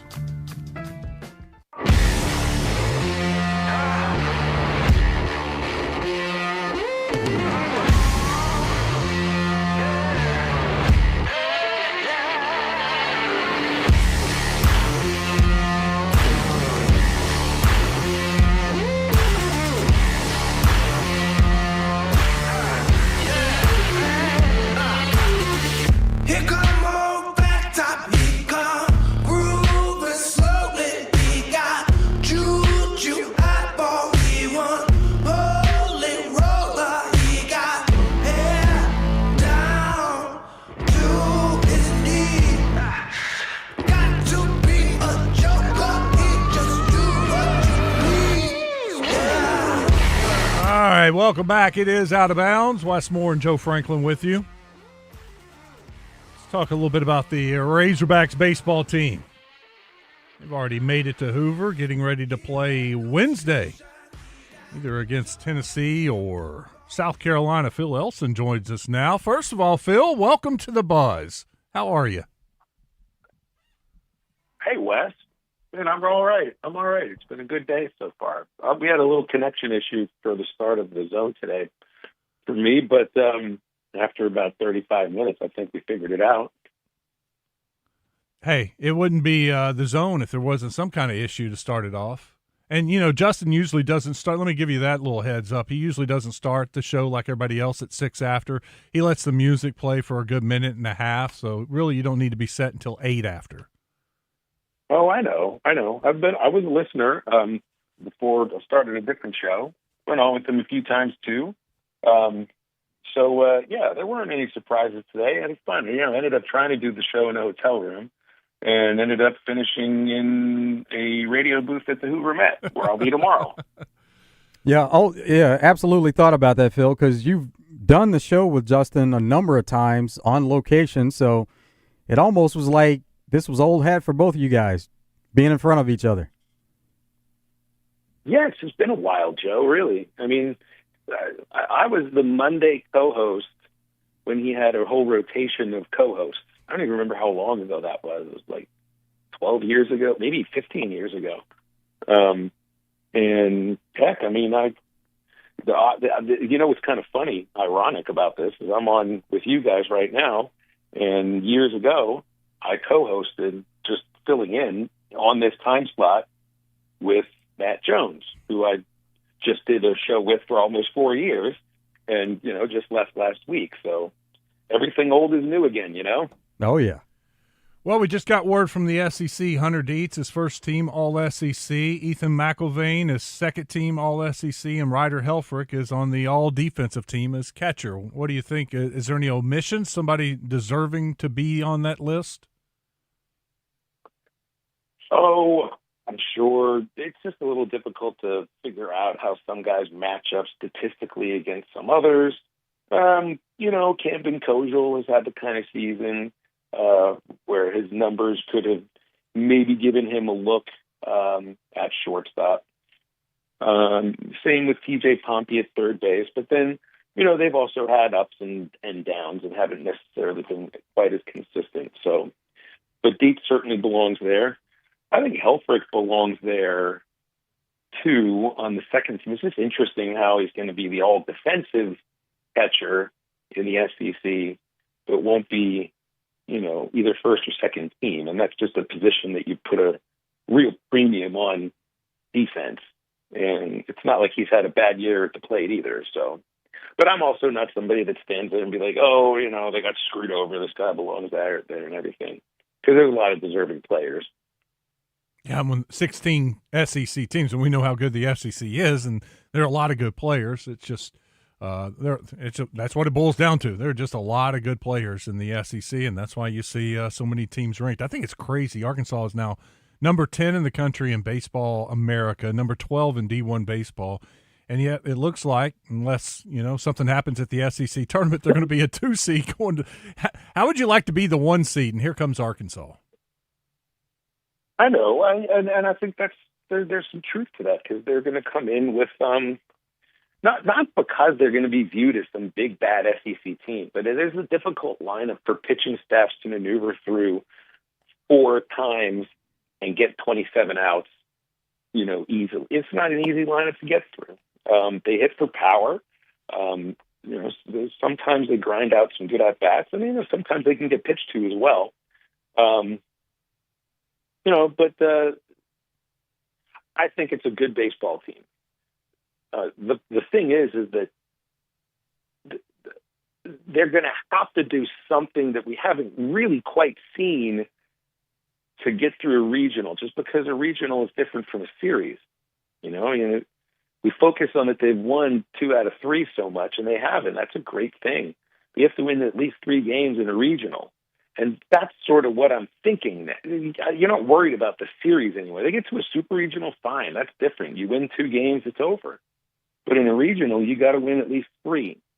And when you look at how the personality of third games of weekends, there's some Jekyll and Hyde going on there, Wes. We just had one of the craziest games I've ever seen against Kentucky in the third game of that series, and that fits in perfectly with Game 3 against Oklahoma, Game 3 against Georgia, so on and so forth. So that's what I'm talking about. They've had this great regular season. The regular season's over. That really doesn't mean much now.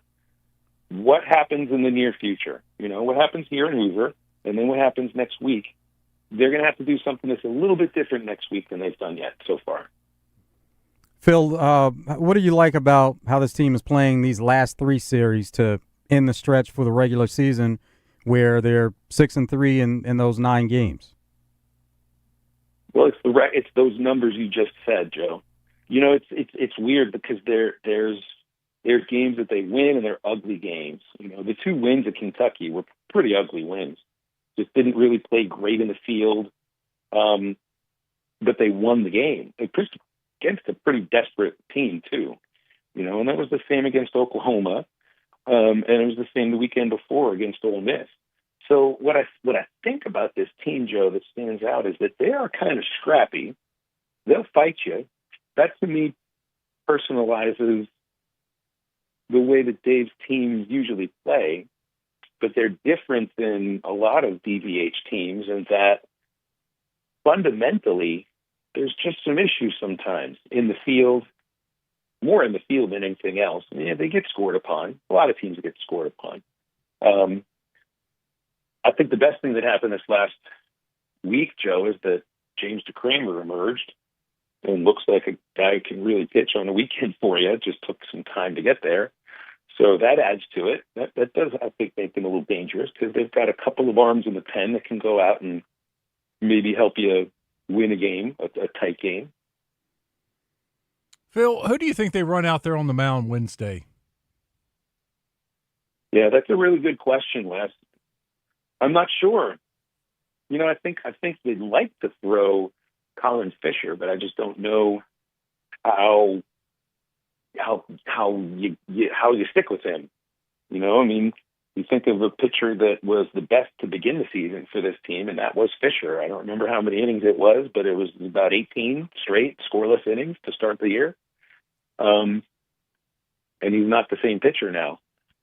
But maybe you give him the ball. Maybe you piece it together with the pen. Maybe maybe Coyle gets a chance to go out there and throw. Although he just threw a couple of games over the weekend, so I'm not sure. I'm not really sure if there is a good option here when it comes down to it. The best option is to just go hit the snot out of the ball and score a lot of runs, and then give the ball to Hunter Dietz on Thursday if you do win on Wednesday. Yeah, there's not a chance they go with Dietz on Wednesday, do you think? Short rest again? There's no reason to do that. Yeah. Phil, weather is always a concern there at SEC tournament. What's it looking like for this week and getting these games in? Well, I guess there's chances of rain every day, somewhere in the 30s to 50% chances and stuff like that. But sometimes these days, Joe, turn into marathon days. Hurry up and wait, and then wait, and then wait some more. It's helpful when the team stays at a hotel that's close. I think they're staying about 20 minutes away this time, so it's I'd keep them up to date on how the game ahead of them is going. I text Clay Goodwin. They're in the fifth inning, Clay. And is it time for you guys to go? Because I'm trying to time things to get an interview with Van Horn. These tournaments are just, you never know, especially with the week that you may end up having. Who knows if it rains or not? But they're going to be dodging some things. So you got to get in 4 games tomorrow. You got to get in 4 games on Wednesday. You're going to do the same thing on Thursday. And they've, I guess, it would be Thursday too. 2 Thursday, right? So it's just 2 Thursday, 2 Friday. So then they have given themselves a chance then, Wes, to, if there is a rain, some sort of a rain out or something, or a suspended game Wednesday, then you can push one of those to Thursday too. So they've given themselves that leeway. For you, what's your approach from a broadcasting standpoint when you are caught in one of those marathon days? Because you've been there a few times. Well, it's helpful when I've got Bubba there with me. We can just kind of turn it into a conversation of the two of us without the game. Sometimes there's a game ahead of you that's still going, and you can talk about what's going on. The two of us just mess around too, which we can do. I think we've done an hour and a half without a game. So I kind of wear it like a badge of honor, just to see how long you can go before you take a commercial break while you're in a rain delay. Not like I'm going to really try to beat any records this next week, but yeah, they can be long days, Joe. I've been on the air till 2 a.m. Once or twice during this tournament. Phil, are you planning on going on the road for a regional?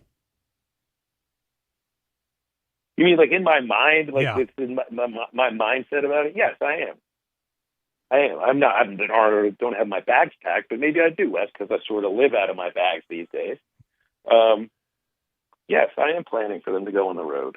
And I fully appreciate a lot of the things that people say about number of series they've won and where they are in the standings and all of that stuff. The non-conference schedule still matters. It still matters somewhat. 25 is the RPI. There have been hosts that have a worse RPI than 25. But I've also not seen the Razorbacks host with fewer than 18 SEC wins since I've been doing these games.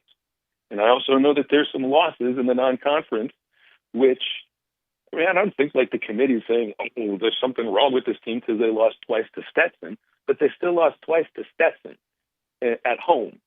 And those things, you play those games, and those games have consequences to it. So in my mind, I'm thinking they're going on the road as one of the highest-rated 2 seeds, if not the highest-rated 2 seed. And the other side of this, too, to be honest, is I think they're better off going on the road. Has nothing to do with fans. People make such a big deal out of, the home field advantage at Baum and everything, and it's there. It's real. It's real and everything, but not this year. They're 7-8 in the SEC this year at Bob Walker. In the previous 9 years, they've won 80% of their SEC home games. They were 7-8 this year. They were 10-5 on the road. They just play a little better on the road. And I've seen them win road regionals twice. It happens to be the last two that they've traveled to.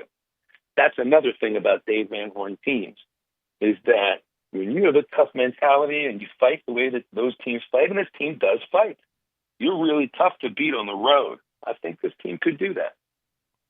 How many wins would it take at the SEC tournament to change your mind? And think win the whole thing. That's it? Yep. Okay. I was thinking if they win Wednesday, Friday, Saturday, and make it to the finals, that would be good enough. I don't think they should be playing for that. I'm not saying that they shouldn't try to win the tournament, but I also don't think you have to go balls to the wall to try to play at home. They're going to make a regional. They're going to be seated in a certain spot. I think they're dangerous no matter where it is they play. And I think if they go on the road, then there's going to be a little bit of, let's put it this way. If they play at home this year, there's going to be a little bit of fear from the home faithful because they've watched them lose more home games this year than you're used to. Mm-hmm. If this team goes on the road for a regional, there's going to be some fear from the home fans because the Razorbacks are there.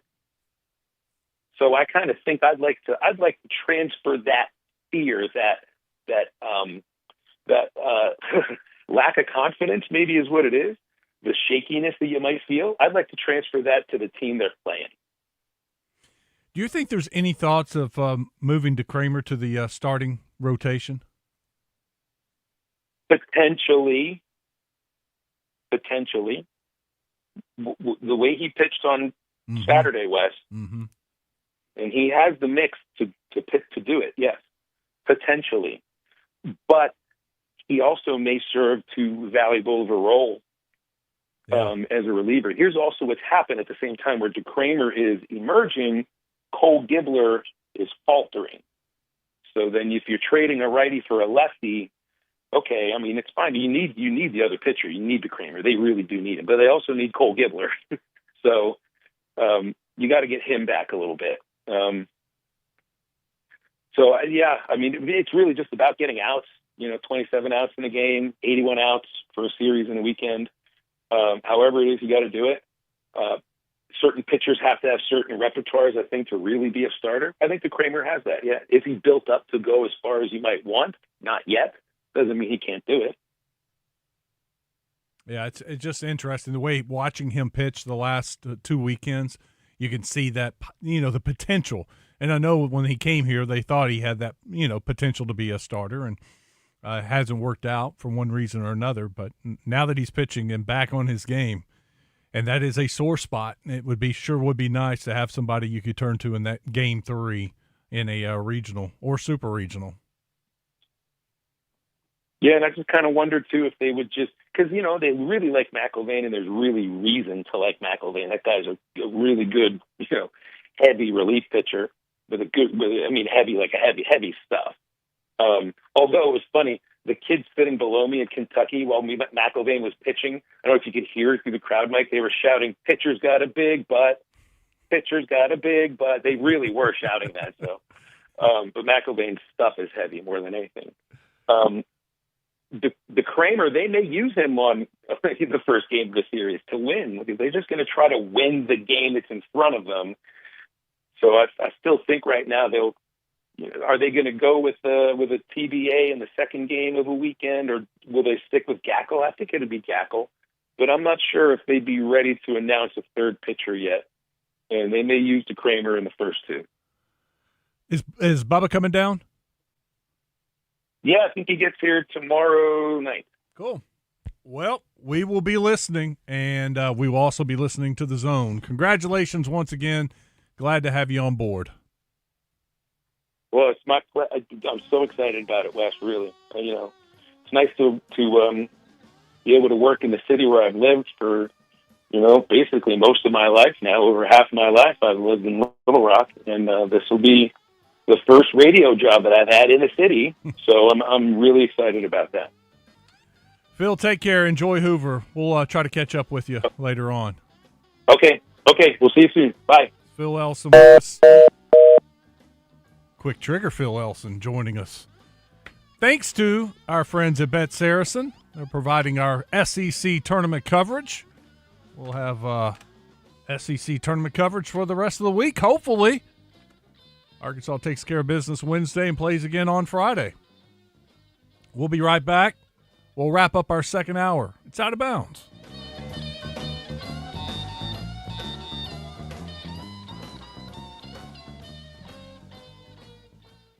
We got the big deals at the Big Rock. Arkansas is a Jeep state. I've been selling Jeeps to people in this great state for 40 years. So you've seen a lot then. I'll tell you what I've never seen before is these great deals we got at Chris Crane Dodge, Jeep, Ram, and Benton. That's right. Jeep Wranglers start at $34,950. The fuel-efficient Compass, $399 a month, and the all-new Cherokee, $499 a month. Come save thousands at Chris Crane Dodge, Jeep, Ram, Alcoa Road in Benton.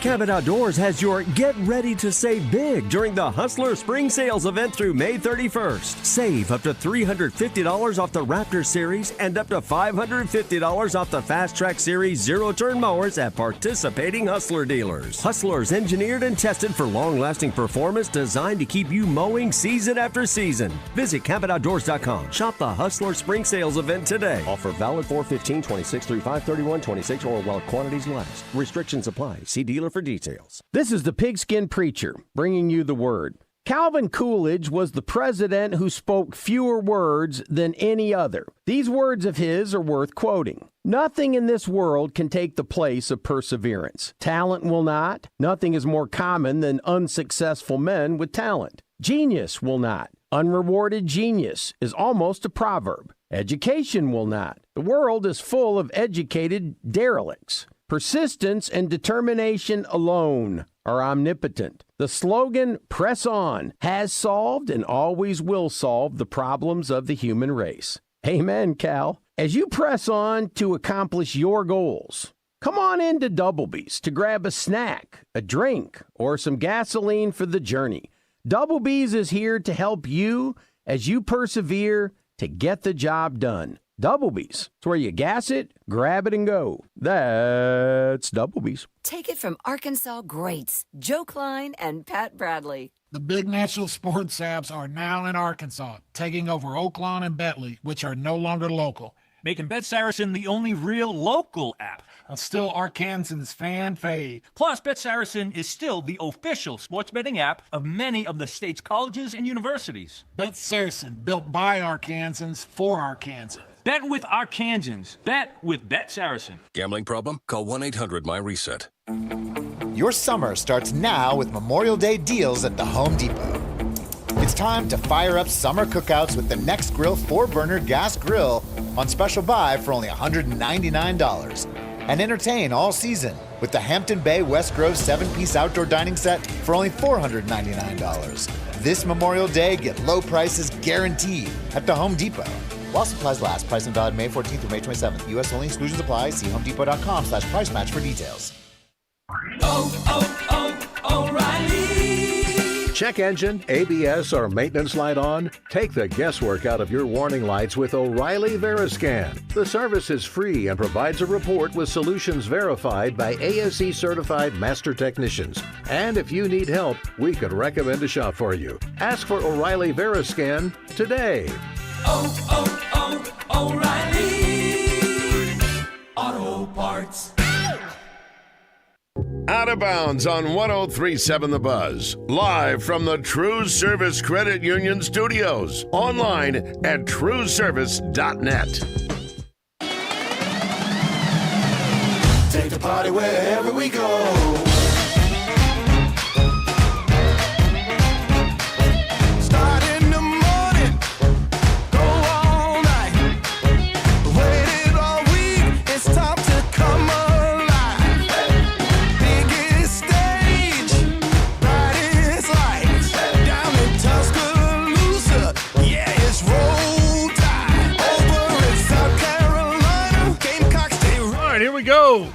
wrap this second hour up. You can join us, 661-1037. You can also text us, same number, Middleton Heat and Air text line. In fact, let me go over there. 501 wants to know, can y'all explain a bit on what he said about watching your food? Were there some ladies sick last year in the tournament? Yes, last year in the Super Regionals, the food poisoning went around the clubhouse. I think it was the starting pitcher, and I think 2 hitters had food poisoning, and the pitcher tried to go, couldn't go. It was just not good, weak. You know how it is when you get food poisoning, how weak you are. But, yeah, that was the bad deal last year in the Super Regionals. Food poisoning. 501 says, hey, guys, dig deep in your bag of information. Do we know anything about Billy Richmond or Malik Thomas returning yet? Have we heard? We have not heard officially, but I'll tell you what I've been told by 2 different people, that Billy is coming back and that it's looking very good for Malik Thomas to come back. I feel good about it. I've said all along, I felt really good about Billy Richmond. I wasn't sure about Malik Thomas. But information I got over the weekend and again this morning, I feel very good about both coming back. And Arkansas will be, from 1 through 4, as good as they've been. You got to go back to the 90s. That's how good this team will be, 1 through 4. Got to get a 5. Got to get a 5. We all know that. Coach Calipari knows that. They're one piece away from being a legit Final Four team, a legit top 10 preseason team. When the word comes out with Billy coming back, Malik coming back, if they can get that big guy, they're going to start the season in the top 10.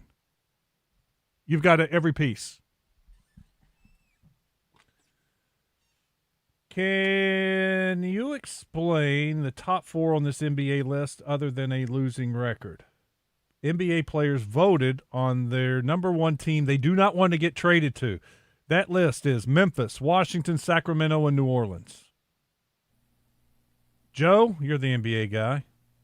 Why are those not destination plays? Is it just because they're bad? Yeah, that's it. And Sac has made playoffs here in recent years.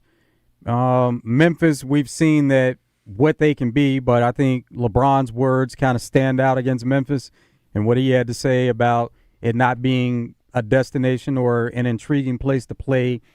The hotels around the area, he mentioned the team should just pack it up and move to Nashville. That would be better. But Adam Silver has come out and supported Memphis.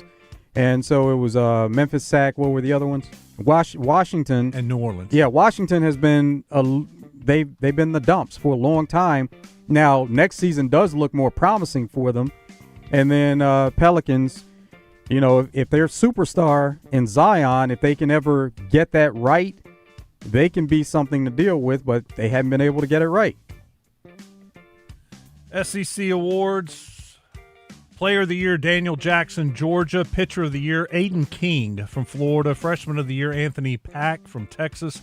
Newcomer of the Year, Aiden Robbins from Texas. Scholar Athlete of the Year, Gavin Grahovac from A&M. And your Coach of the Year, Wes Johnson, Georgia. Coming up in hour number 3, we've got What's Trending. Stick around. It's Out of Bounds. Oaklawn is here for when you want the ultimate escape, all in one place. Check into the luxury hotel. Escape to Astral Spa, the only Forbes 4-star rated spa in Arkansas. Indulge at award-winning restaurants like the Bugler or the Oak Room and Bar, all before having the time of your life at the 24/7 smoke-free casino, where the energy goes all night. Here, excitement and luxury meet under one roof. Oaklawn Hot Springs. Join the fun. Gambling problem? Call 1-800-GAMBLER. Gas is so expensive these days, but not with fuel-efficient vehicles from Chris Crane Hyundai in Conway, like the Tucson's loaded with technology, and there's even a hybrid model. Stop playing the gas pump lottery with new Hyundai hybrids with up to 50 miles per gallon. Or get 0% financing for up to 60 months on new 2026 Tucsons and new 2026 Elantras. Start at just $22,995 at Chris Crane Hyundai on Museum Road in Conway and online at chriscranehyundai.com. If you are looking for a safe and loving home for you or your loved one, visit Heartland Rehabilitation and Care Center. Just 15 minutes from Little Rock and Benton, our skilled nursing staff is dedicated to providing quality long-term care and short-term therapy. Visit heartlandrehabcenter.com. You can call Heartland home. A lot of talk. Why do you have to talk like that? And a lot more attitude. You have a problem? Turn off your station. 1037 The Buzz. KABZ Little Rock. Buzz News with KARK's Gary Burton Jr. This past weekend was the first weekend back for the Little Rock Farmers Market. The Farmers Market has been a hot spot to get fresh produce and home goods for 52 years now. Local vendors set up shop on Saturday morning with more than 50 expected to take part this year. The Farmers Market will take place every Saturday through August 1st. Now to some of your national entertainment news. Grammy Award-winning rapper Drake mentions Little Rock, Arkansas in one of his newly released songs. Drake recently released 3 new albums on May 15th, and now Drake is the first artist to have 60 or more songs charting on U.S. Apple Music at the same time. The 3 albums are Iceman, Habib Tie, and Maid of Honor. You can find the Little Rock reference in the song Fort Worth on the Habib Tie album. For the Buzz Radio Network, I'm KARK's Gary Burton Jr. Tune into The Zone each week when Susan Erin Proud shares her keys to the weekend music events calendar. Brought to you by Willie D's and Big Red Dog Productions. Big Red Dog Productions is your gateway to music excellence in Central Arkansas and beyond. Visit entertainersguide.com to see the weekly calendar and submit your shows. Weather from the Fletcher Weather Center. Mostly cloudy through your Monday with some clearing as we head into the evening. Highs will make it into the mid to upper 80s. Some spots in the 90s for Monday afternoon's highs. We do still have a chance for some isolated showers and thunderstorms. 1 or 2 of those could be strong to severe. Better severe chances roll in for your Tuesday as we do have a risk for damaging wind gusts and hail. For the Buzz Radio Network, I'm Arkansas Storm Team meteorologist Jenna Warner. New Benihana promotion. Monday and Tuesday, lunch and dinner, 10% off of everything on the menu. Come to Benihana's. Bradford Marine and ATV Memorial Day celebration with 1037 The Buzz. Catch Morning Mayhem in North Little Rock and The Zone in Hot Springs Tuesday as they both get you ready for Memorial Day weekend. Select 2025 Sea-Doo personal watercraft up to $4,000 in discounts and 2026 Sun Trackers up to $2,250 in savings. Do you feel that, Arkansas? The Lotto jackpot is now more than $1 million. Why should you care? Because this $1 million+ prize can only be won in Arkansas. There are 2 Lotto drawings every week, and the jackpot keeps growing until there's a winner. Join the fun and play Lotto today. A $2 ticket could change your life. Get yours in stores today. Call 1-800-522-4700 for Problem Gambling Helpline. Razorback Camper Sales in Hot Springs is having a huge inventory liquidation sale. All in-stock travel trailers and fifth wheels are being offered at drastically reduced prices. These are the best deals of the year. One of the many great deals is a 26-foot Salem with bunk beds, power awning, plywood floor, and much more for only $21,997 or $235 a month. Now is the time to buy. All these great deals can be seen at RazorbackCampersales.com. Chevy trucks have you covered when the road takes you from smooth sailing to Chevy Colorado will eat up some of the toughest terrains with 5 available drive modes. And Silverado and Silverado HD have the muscle to take you out for some serious with multiple engine options and impressive towing. While Silverado EV is the perfect combo of performance and capability, making it a snap to hitch up this electric truck and hit the road. Wherever the road leads, Chevy trucks are right there with you. Chevrolet, together let's drive. The 6th Annual Pulaski County Fair, presented by Oaklawn Hot Springs, is returning to the banks of the Arkansas River in North Little Rock, May 15th through May 24th. Rides, games, novelties, art vendors, plenty of food, and cold beer. Fun for the whole family right on the Arkansas River. $5 at the gate. Kids 10 and under get in free. For information, visit PulaskiCountyFair.net, and we'll see you at the fair through May 24th. You can't always see what's in the air, but dust, allergens, contaminants, even mold could be affecting your health.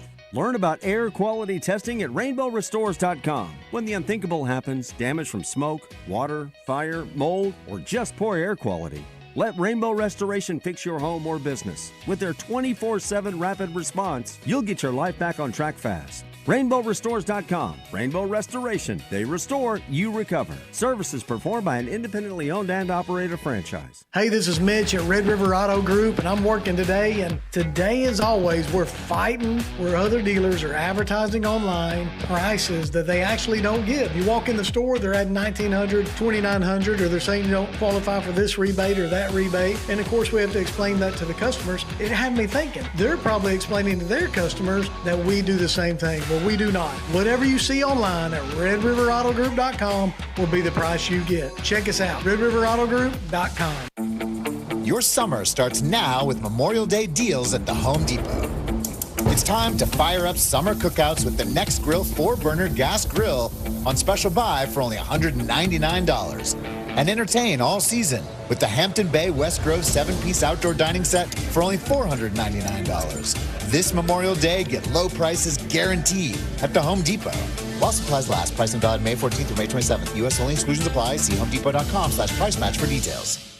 Michelle Smallman here. PayPal is now the official peer-to-peer payment sponsor of the NFL, which means all the money moments that fandom creates, whether splitting tailgate costs or chipping in on tickets and game day food between friends, are covered. Wherever the game is played or watched, PayPal moves with fans.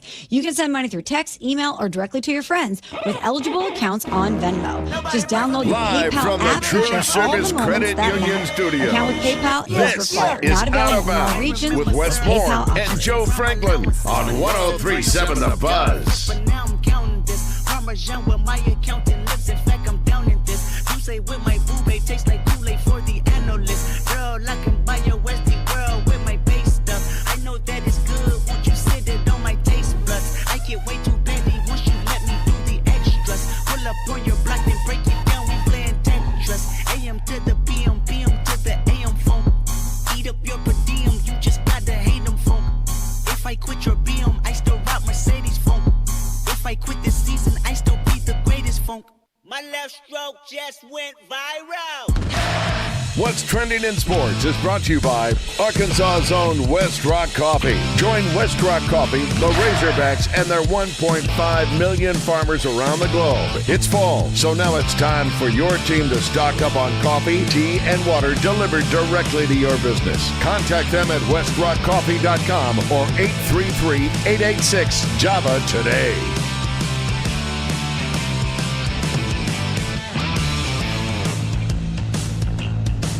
All right, we start this hour with some NBA. Tonight, Oklahoma City, San Antonio has all the makings to be a really competitive series. We had a competitive series between Cleveland and Detroit. We just did not have a competitive Game 7.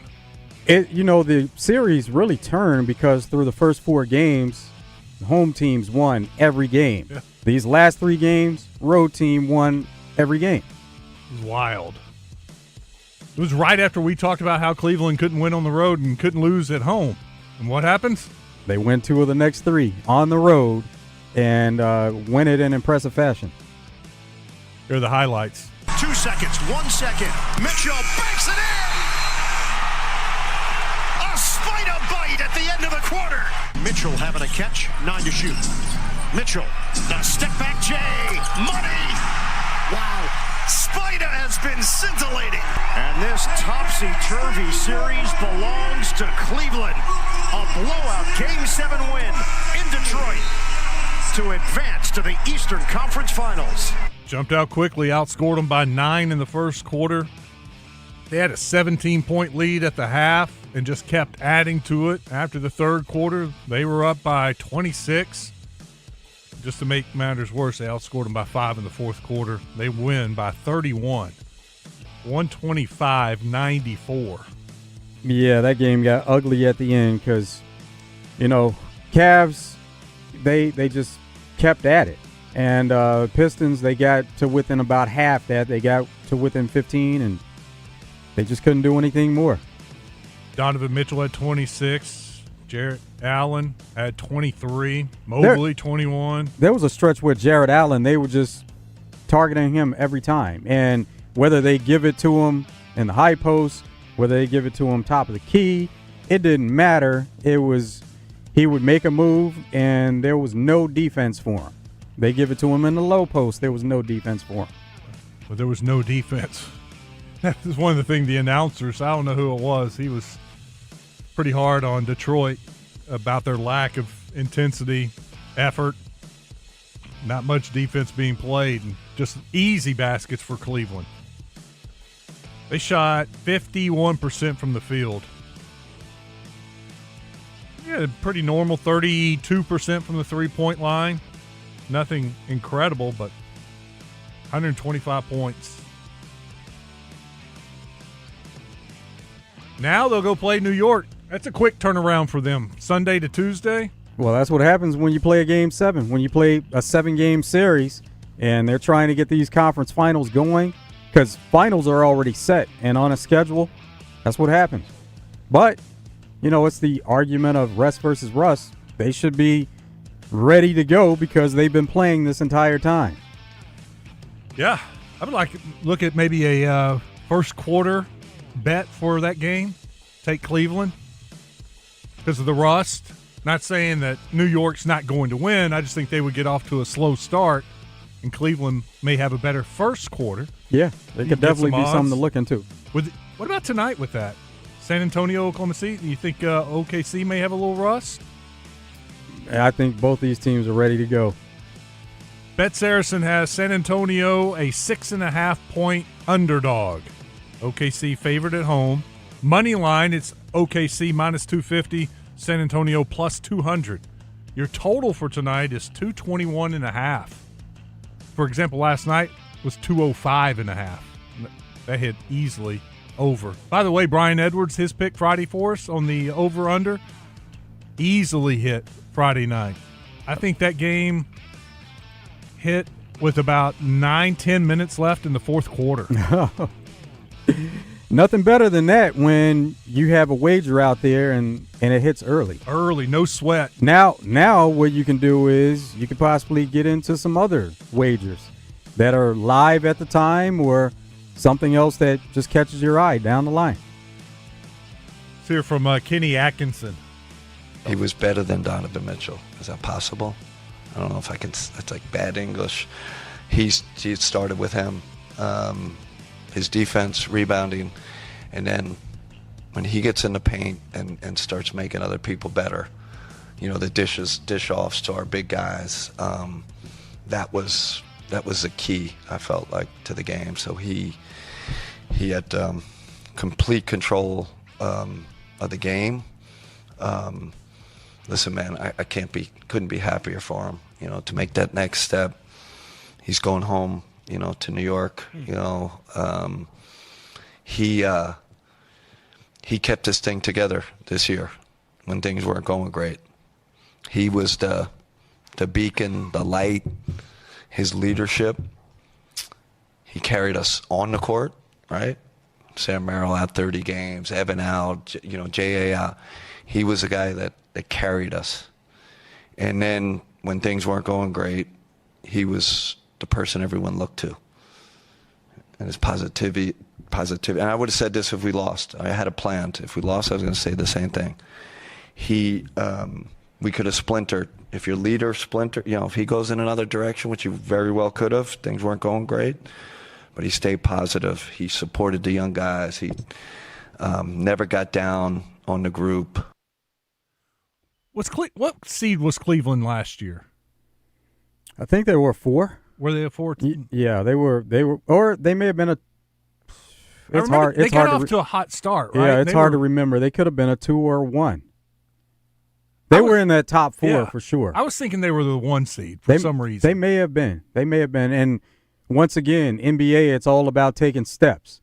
So last year, they were kind of that younger team. They went out, they got a veteran in James Harden and added to the mix of what they have. And now we see that they've taken another step in getting to Eastern Conference Finals. They may have been that 1 seed last year. So that's where Pistons are now. Mm-hmm. And next year they'll be looking to take that next step for them. They were the 1 seed. 64-18, top seed in the East. I was thinking they had a really good season last year, but it was just a disappointing finish to the playoffs. And Donovan Mitchell, man, he's been great all throughout the playoffs. We were talking about Oklahoma City and San Antonio tonight. Here's De'Aaron Fox talking about it being a leader. Dylan and Steph really look up to you. Besides the young jokes, they genuinely seem to really look up to you. What has that meant for you? And how different has this role been on this team where you are one of the leaders of the team as far as an on-court star, but you also you have this responsibility for nurturing these great young talents as well? I mean, I think it's dope, and it's something that I don't take for granted. Having guys who are this talented, have watched me, throughout my career, and then we get to be in the same locker room, get to be on the court together. It's something that I love, and I want them to, feel that success from as early as you can get in your career, because you never know when those things can come back around. And for me, it's just, I talked about before, just give them little tidbits that they can get here or there because they're so talented. Just giving them a cheat sheet to kind of maneuver throughout the league and through a long season. But like I said, man, I try to add what I can to what they can already do, and they can already do a lot of things. We also found out yesterday that Shai Gilgeous-Alexander is the MVP for the second year in a row. It's crazy. The first one was hard to, I guess you can say, wrap my head around, but the second one is even more crazier. Just never thought I'd be here, but it goes to show what hard work and having a good team around you can do for you. What makes it crazier? Was it harder this time around for the second one? Absolutely. As the years go on, the talent in the league gets better, guys get more familiar with your game. And then this year as a group, we just had more injuries, more bumps in the road during the season. The season was just a little bit harder. But I definitely feel like we came out stronger. I came out stronger at the end of it. And I'm glad I can receive the award. Yeah, this isn't easy. And actually, you are one of 14 players ever to win back-to-back MVPs. In fact, you're now one of 2 Canadian players to win back-to-back MVPs. So it's you and Steve Nash. What's it mean to you to be a part of such an exclusive club of company? Yeah, it's special. Whenever you're amongst lists with greats, guys that have done amazing things with the game, the things you dream about, it's always an honor. Always just grateful to be in those conversations. Having a relationship with them is also cool. Go back a little bit, but I'm glad I got to this point. He's helped me a little bit along the way, so I appreciate him as well. Let's go to Major League Baseball now. Here's Arizona, Colorado. Fly ball to right field. Corbin Carroll way back, and it's gone. That's number 6 for Corbin, and it's 5-0 Diamondbacks. Fly ball to right field. Corbin Carroll way back, and it's gone. That's number 6 for Corbin, and it's 5-0 Diamondbacks. They go on to win 8-6. Twins, Brewers. Slices one to left, sending Churio back to the wall. Jumps up, can't make the play. That's a fair ball. Jeffers running third base. He will head home. The relay throw is not in time.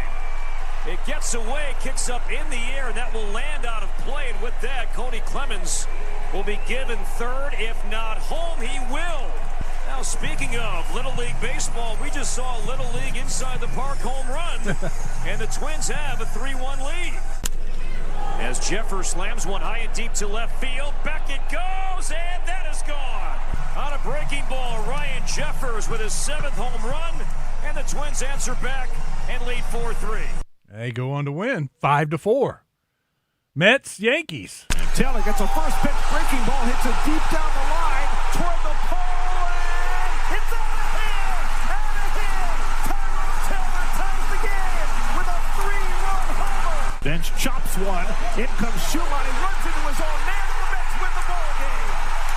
Carson Bench with his 2nd walk-off RBI of the homestand. The Mets come from 4 runs down to win.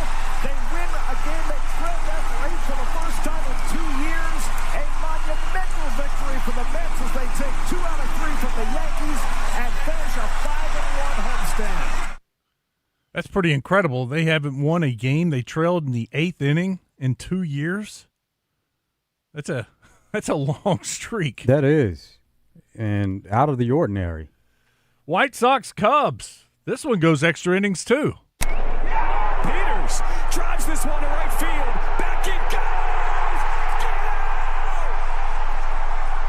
Peters, his first home run of the season, and what a time to blast it. The Sox take the lead late here in the 8th. High fly ball drilled left center field. Pete Crow Armstrong back, and it's gone. Edgar Carroll walks it off, a 2-run homer, and the White Sox win it 9-8. Carroll's first homer of the year, and the White Sox take the game and the series. Tristan Peters, it's his first home run of his career, 3-run shot in the 8th, and now Carroll, his first one of the season to walk it off. Rivalry weekend turned out to be pretty fun in Major League Baseball. Some exciting finishes.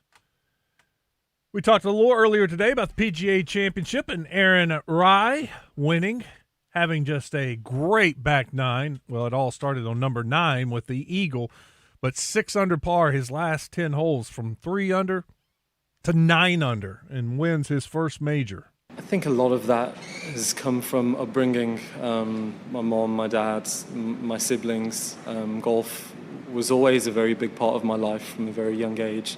But my mom and my siblings were very fast to continue to reinforce the importance of just being a good person and trying to do the right things away from golf. And that was consistent from a very young age, from the age of 5, 6 years old. And I think as I've continued to develop as a junior, as an amateur, as a professional, golf in itself is an extremely humbling game. There's so much hard work and discipline that goes into acquiring the skills to become better.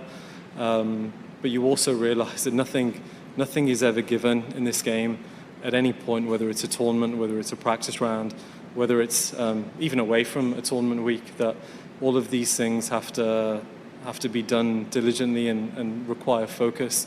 And it's very humbling as well. So I think put all of that together, the game requires the focus and attention, but the humility just goes hand in hand with the game and my upbringing as well.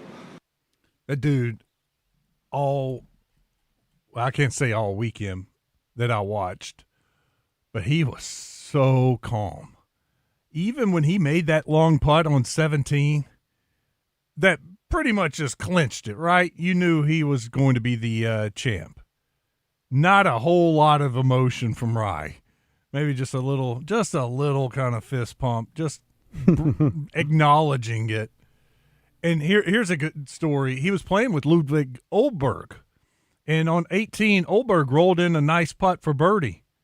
And he's like, this guy is about to win the PGA Championship, and he has the humbleness to walk up to me and tell me good putt, good birdie. He's like, this guy's about to win a major. A million things going through his head, but yet he's thinking to tell me, nice birdie. He was calm. He was. Man, looking at there were so many holes he's about to tee off, and I just keep waiting for him to crack a little bit and hit an errant shot. And he hit fairway after fairway on the big par 5. He's not a long hitter, but he's very accurate. And he hit a bomb on that par 5, carried the sand trap, because the announcers didn't think he could carry it. And when he hit it, it was right at the sand trap. And I was like, oh, dang, that's going to hurt. And then you're looking for the ball, and there it is. It bounced over it goes over the bunkers in the fairway and went like 330 yards, left him with a, nice approach to the par 5 and ends up making a birdie there on 16. So, man, he was tough as nails yesterday. We were bragging on Brian Edwards a little earlier, but Brian gave us some MMA picks on Friday also. They all hit. Did pretty good? Yes. Oh, yeah. Did he give us this one? He did. Francis Ngannou. All right, here's Francis Ngannou. Oh! And down goes Was that the one he thought in the first round? Or was that a different fight? That was a different one. But, yeah, they were some quick fights, though. Ronda Rousey, was that pretty quick? 17 seconds. Is this the entire fight? I believe it is. Out in full mount, ground and pound. Rousey looking for the arm, and already the arm, it's over. Mamma mia! It is just incredible. The most devastating finish in MMA history. And Ronda Rousey just took another arm hostage, and just like that. Now, Gina Carano's strength is standing and striking, so Ronda Rousey was asked after the fight, did you at any point want to stand and strike to kind of give the fans something to see? And she's like, no, I wanted to go in and do what I do best and to my strength and win the fight. And that was what she did. She ran right at her and lunged at her, got her on the ground, got the armbar right away. Yeah. No, my weakness versus her strength. Why would I want to do that? No. You know, and fighters, to Ronda Rousey's credit, fighters have been caught doing exactly what she did, just like rushing their opponent to begin with, because one of Gina Carano's strengths is kicking. So the fact that she rushed at her, she was taking a chance on getting kicked and getting knocked out right away, but she was able to get to her body, get her down, and finish the way she does with the armbar. Couple of notes. I saw this from Kevin Bohannon. Former Razorback pitcher Gage Wood has been called up by the Phillies to Double-A. He is skipping High A and going from Low A straight to Double-A, Reading, Pennsylvania. So congratulations to former Razorback Gage Wood. And then I also saw Texas Tech quarterback Brendan Sorsby has filed a lawsuit against the NCAA to expedite his reinstatement process for the 2026 season. You know, I have not looked enough into it. Was Sorsby, did he bet on college football? He did, he admitted to it also, which that, you know, maybe that helps him in the long run at some point, but the thought always was he's going to miss this entire football season, and so now he's filing an injunction to get his eligibility, be able to play college football 2026. I heard chatter that he would, if this doesn't work, he would then apply to the NFL supplemental draft and do a supplemental draft. Yeah, and there are a lot of teams that are looking towards next season drafting a quarterback, and if he does a supplemental draft, now would be the time to go ahead and get who you feel like may be one of the top quarterbacks. Would you take a first-round pick, supplemental pick on him? It depends on the organization. There are different approaches that are there, but if you feel like he's a first-round quarterback, it's definitely worth it. Get him now.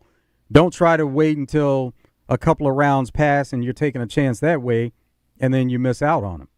Does the supplemental draft work the same way? If you take him in the first round, the supplemental, you get to sign him for 5 years?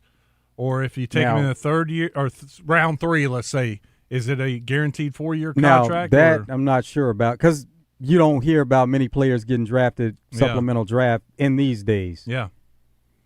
Yeah. Heck, the last one I remember was when the Cowboys took Steve Walsh right after taking Troy Aikman. Well, there's been some since then. Yes, a few, but yeah, they are few and far between. Doesn't happen every year. Got some NBA news. Jamal Mosley, who recently was Orlando Magic head coach, and he was let go after their first round exit. He wasn't out of work long. Pelicans have picked him up as their new head coach. It's a pretty good move. Yeah, absolutely it is. He's a guy that they were able to build something there in Orlando, and as we mentioned in talking about Pelicans not being one of those places as a destination, he's a guy that has shown that they can build a winner and get to the point of being a playoff team. Not that Pelicans haven't been there in recent years, but they're trying to get it going there. Was that a surprise he got let go from Orlando? You know, NBA, it's never a surprise that coaches are let go, because we saw a coach in Knicks coach last year that was let go after making an Eastern Conference Finals and was a step away from getting to NBA Finals. So, no, it's never a surprise when NBA coaches are let go. You see some that are let go 5 games into the season, but you would think that the way they had built it, that maybe he would have been given more time, but no, never a surprise with NBA coaches and what happens there. NFL news, Urban Meyer, he filed a grievance for his termination from Jags. Well, he lost that grievance, and Jags, in turn, are able to save $30 million that was tied to his contract. And then a couple of cities that are getting NFL draft. Minneapolis is getting that in 2028, and Super Bowl for 2030 has been awarded to Nashville. It's done. That's cool. Great for Nashville. New stadium, Super Bowl coming your way. That's why all these teams are building those indoor facility type stadiums, because their dream is to host the Super Bowl. And you get a lot of the money that's poured into that stadium, you get it back once you host that Super Bowl. Economy, big hit for them. Arkansas baseball just tweeted out, here's your rankings for this week. Baseball America, number 10, D1 Baseball, 12, National Collegiate Baseball Writers Association, 13, USA Today Coaches Poll, 13, and Perfect Game, 17. So 4 of the 5 have them in the top 13. I'm not giving up on the regional in Fayetteville. And Phil Ellison's argument, they may be better off going on the road. I understand it. He makes a ton of sense. But I still go back. If you're the 1 seed playing a 4 seed and you can pitch off and save Hunter Dietz for Saturday, game 2, I would love that. I would feel better about Gackle game 1 against a 4 seed, Dietz game 2 against the 2 seed. Vice versa, if you're on the road, 2 versus 3, you got to throw Dietz, and then it's Gackle versus that number 1. Makes me a little nervous. But you got to win 3 games, so it doesn't stop there. You're just in the driver's seat if you can win those first 2. But Arkansas is a team where, man, I feel like they got to be in the driver's seat for a regional. It's going to be difficult for them to go through the losers bracket and win 5 games. Just have to hit a ton, just score a lot and score some more. It's the benefit you get of being a 1 seed and getting that first win, or, in fact, getting those first 2 wins puts you in a really good position. It's huge. Well, it played out that way for the women at home. Win those first 2, just have to kick back, wait for that game on Sunday, and took care of business. 1, 2, 3. We'll take a break, come back. I'll hit the Middleton Heat and Air text line, 661-1037 if you'd like to text us, or call in. It's Out of Bounds.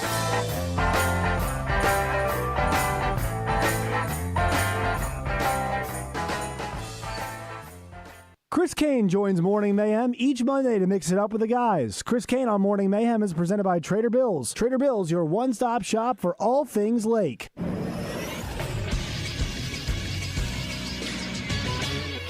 This is SportsCenter. It was a great weekend for Razorbacks on the diamond. The 12th-ranked Hogs baseball team won their last 2 games to take the series against Kentucky, pulling out a wild one against the Wildcats on Saturday. The Razorbacks went up 10-0 in the first inning, but the Cats clawed back to even it at 12-12 in the 5th. The Hogs finished them off with 2 runs in the 6th and 2 more in the 9th to win 16-12. This earned the Hogs the 7th seed in the SEC tournament, where they'll play Wednesday against the winner of South Carolina and Tennessee. As for the women, the 5th-ranked Razorback softball team made easy work of the NCAA regional they hosted. They won all 3 of their games over the weekend by 8 runs each and will host a super regional against Duke starting Friday. I'm Moose with the Buzz Radio Network. Down south, a handshake means something, and we let our actions do the talking. The Brad Hendricks Law Firm is rooted in Southern tradition and grit. Southern-born and raised and Arkansas-based, Brad Hendricks is named a Mid-South super lawyer year after year. So for car and big truck wrecks, medical malpractice, wrongful death, bankruptcy, and Social Security claims, his law firm produces results. The Brad Hendricks Law Firm. Southern roots, serious results. Country music star and Arkansas native Joe Nichols joins Morning Mayhem each week, courtesy of D3 Auto Sales, Arkansas's #1 independent used car dealership, specializing in level and lifted trucks. D3Autosales.com. Golf is a game of precision and power. Every detail matters. The same must be true for luxury. Genesis delivers with every stroke of craftsmanship, every stitch of quality, and every surge of performance. During the Genesis Signature event, get 0.99% financing on a new GB80 or GB70. Experience the Genesis GB80 or GB80 Coupe for yourself at Genesis of Conway. The future of luxury today. This is the Pigskin Preacher bringing you the word. Calvin Coolidge was the president who spoke fewer words than any other. These words of his are worth quoting. Nothing in this world can take the place of perseverance. Talent will not. Nothing is more common than unsuccessful men with talent. Genius will not. Unrewarded genius is almost a proverb. Education will not. The world is full of educated derelicts. Persistence and determination alone are omnipotent. The slogan, "Press On," has solved and always will solve the problems of the human race. Amen, Cal. As you press on to accomplish your goals, come on into Doublebee's to grab a snack, a drink, or some gasoline for the journey. Doublebee's is here to help you as you persevere to get the job done. Doublebee's. It's where you gas it, grab it, and go. That's Doublebee's. When you think CertaPro Painters, you probably think interior and exterior painting for homes and commercial properties, which we do beautifully. But did you know that we're more than just paint? CertaPro also provides expert carpentry, sheetrock repairs, deck and fence staining, and durable garage and patio concrete coatings. Whether you're refreshing your home, upgrading a commercial space, or restoring outdoor areas, we deliver professional results with the quality and service you expect. Call CertaPro Painters today or schedule your free estimate at CertaPro.com. That's Certa with a C. CertaPro Painters, that's certainty. 106.7 Buzz 2 is your home for Arkansas Travs baseball. Hear every pitch, every crack of the bat on 106.7 Buzz 2. For the full calendar, go to Travs.com. It's the greatest game on dirt, and you can hear it all on 106.7 Buzz 2. Out of bounds on 103.7 The Buzz. Live from the TruService Credit Union Studios. Give me something I can feel. Light a cigarette just so I can breathe. Give me something 700 feet off the coast of green. Give me something no reservation, pulling 20 deep. Give me something. Welcome back to Out of Bounds. Westmore, Joe Franklin with you.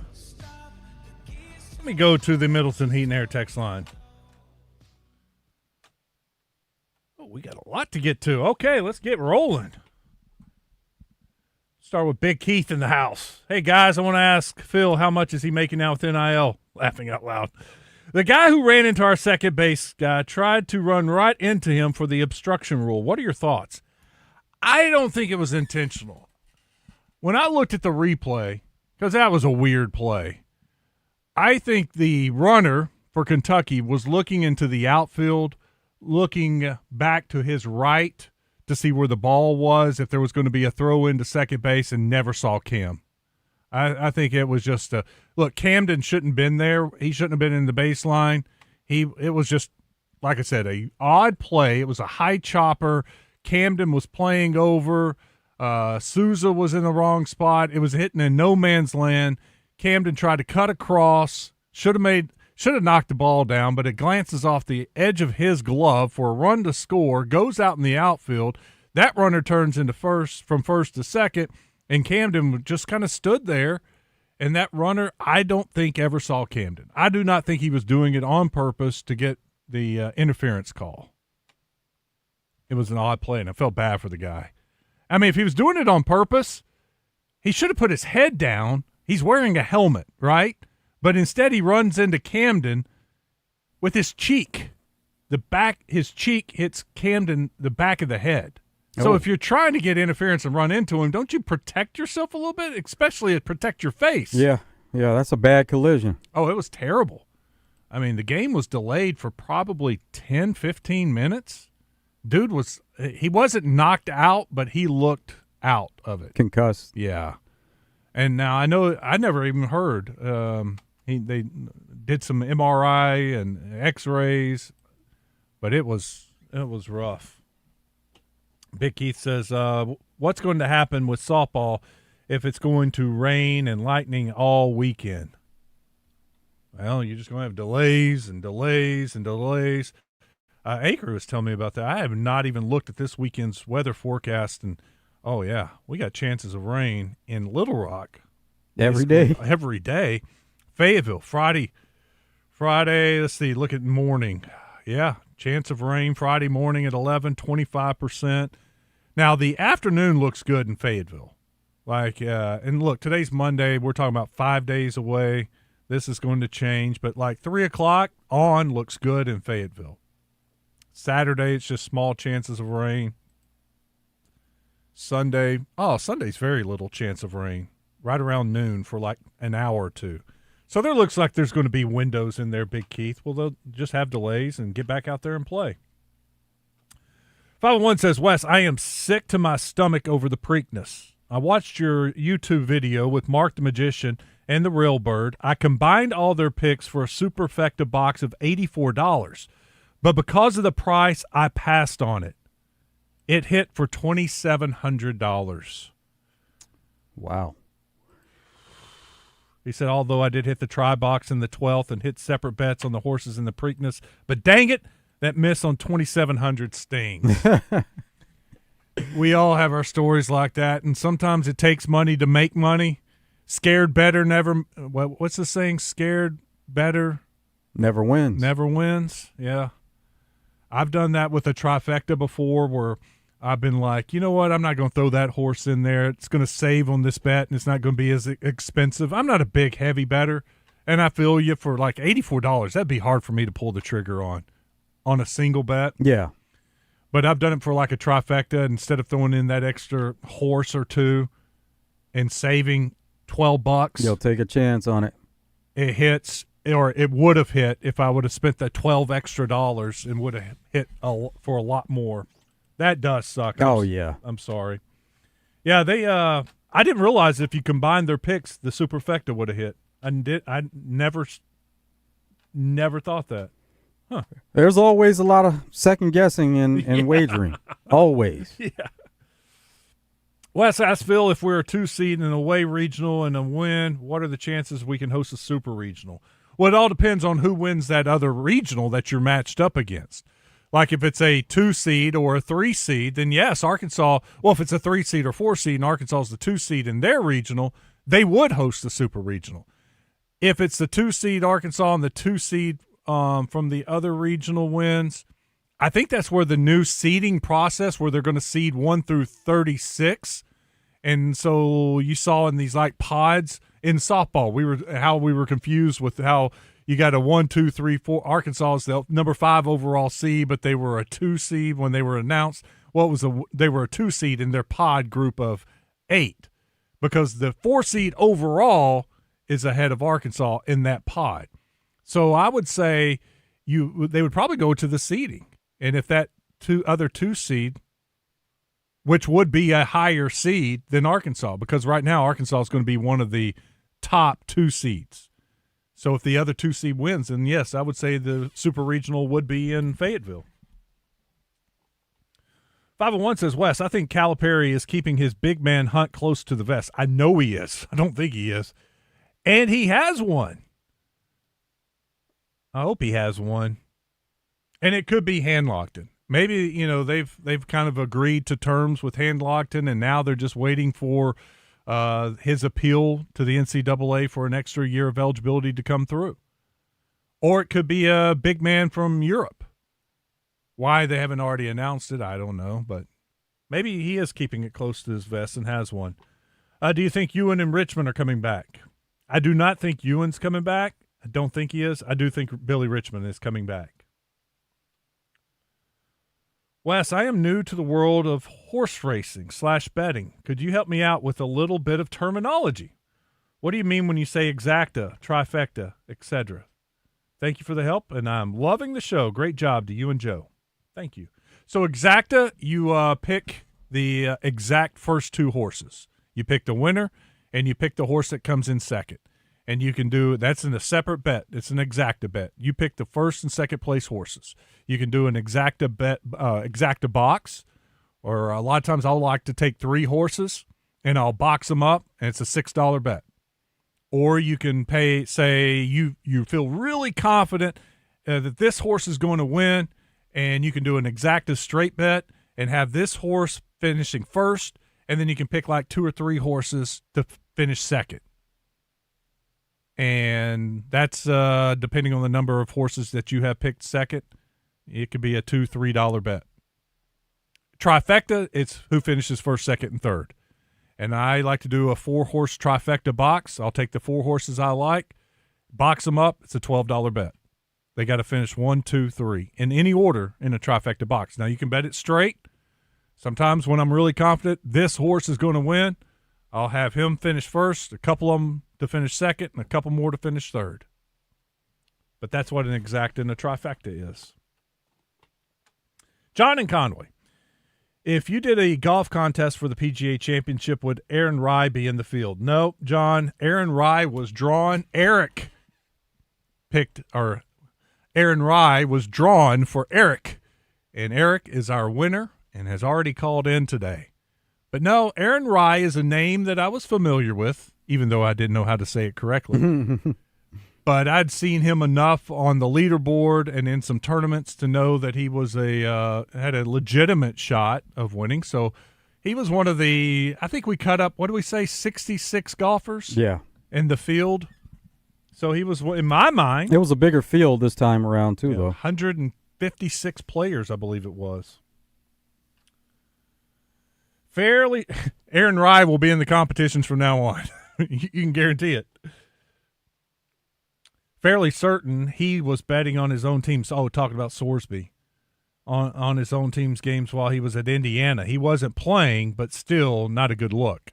You know, and I wondered, talking about the supplemental draft, what kind of consequences he could be facing from the NFL as far as a suspension. And Chris Turnage texted me, and he said that could be coming.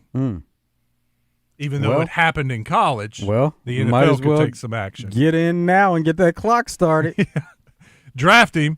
Then he's suspended for a year, but he wasn't going to play for you anyway, most likely.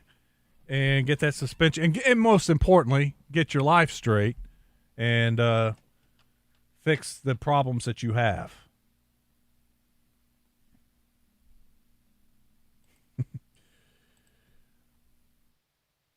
Hey, guys, did you see where now there's 2 high school players, one from Ohio and one from Oregon, that are sophomores in high school?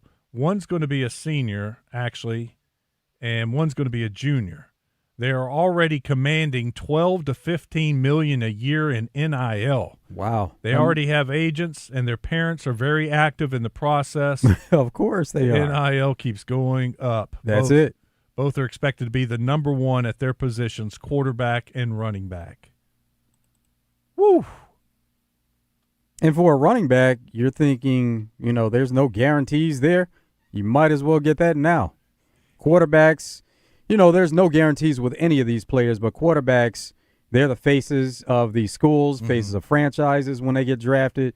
But as a running back, you see how that position is treated on the pro level. So great for any running backs that can get paid like that now. If he gets $12 to $15 million in college, he'll be one of the highest paid running backs in the country. Oh, there's no doubt. I mean, how crazy is that?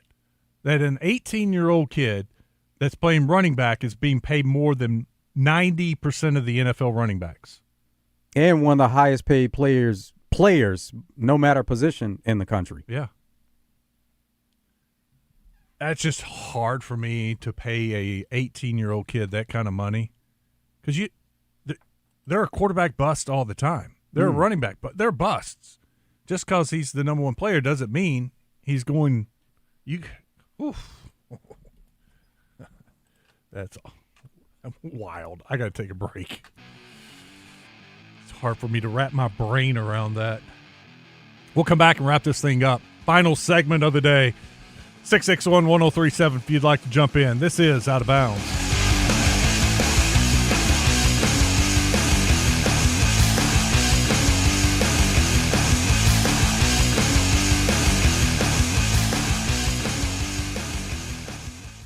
To celebrate their partnership with the Arkansas Game and Fish Commission, your Arkansas Chevy dealers are giving away a 2027 Chevy Silverado 1500.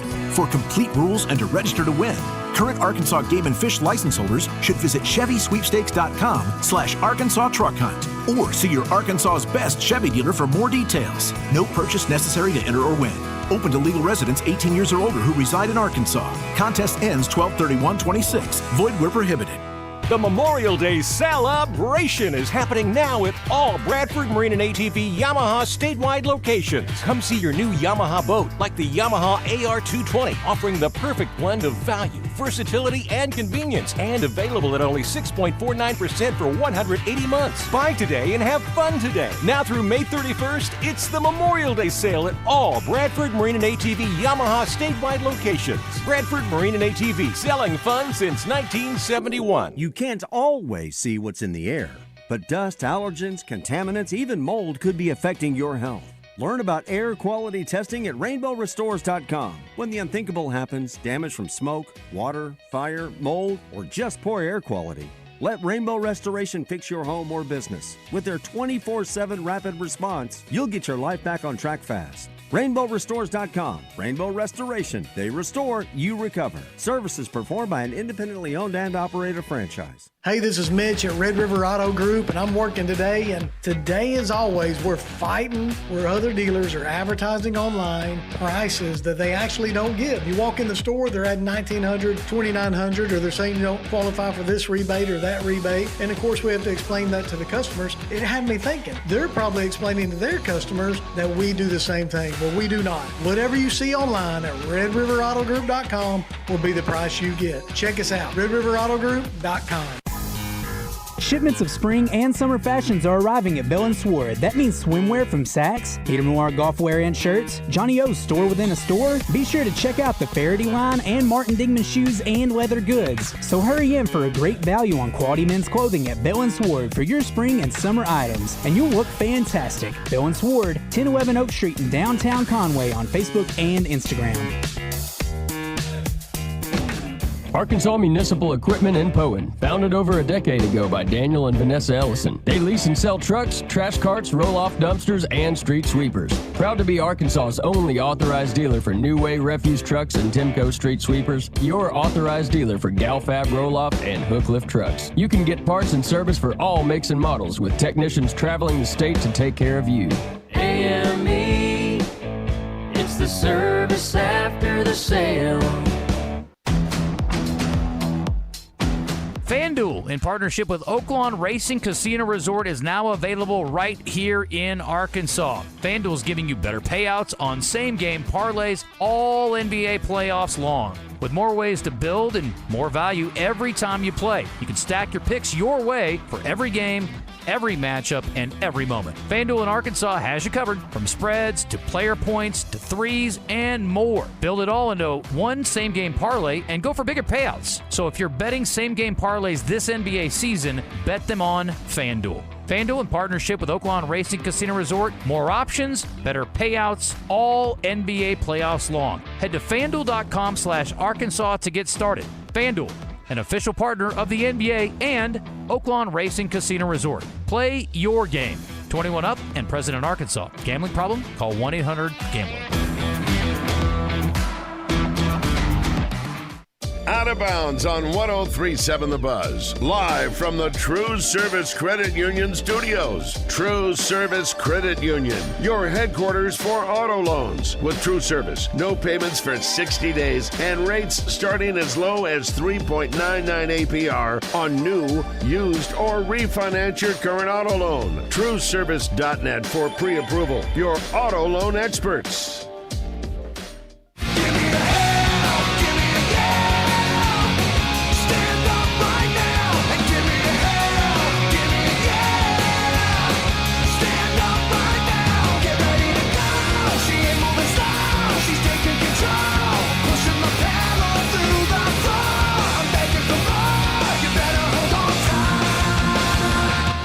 right, it is the final segment, excuse me, of Out of Bounds. Thank you.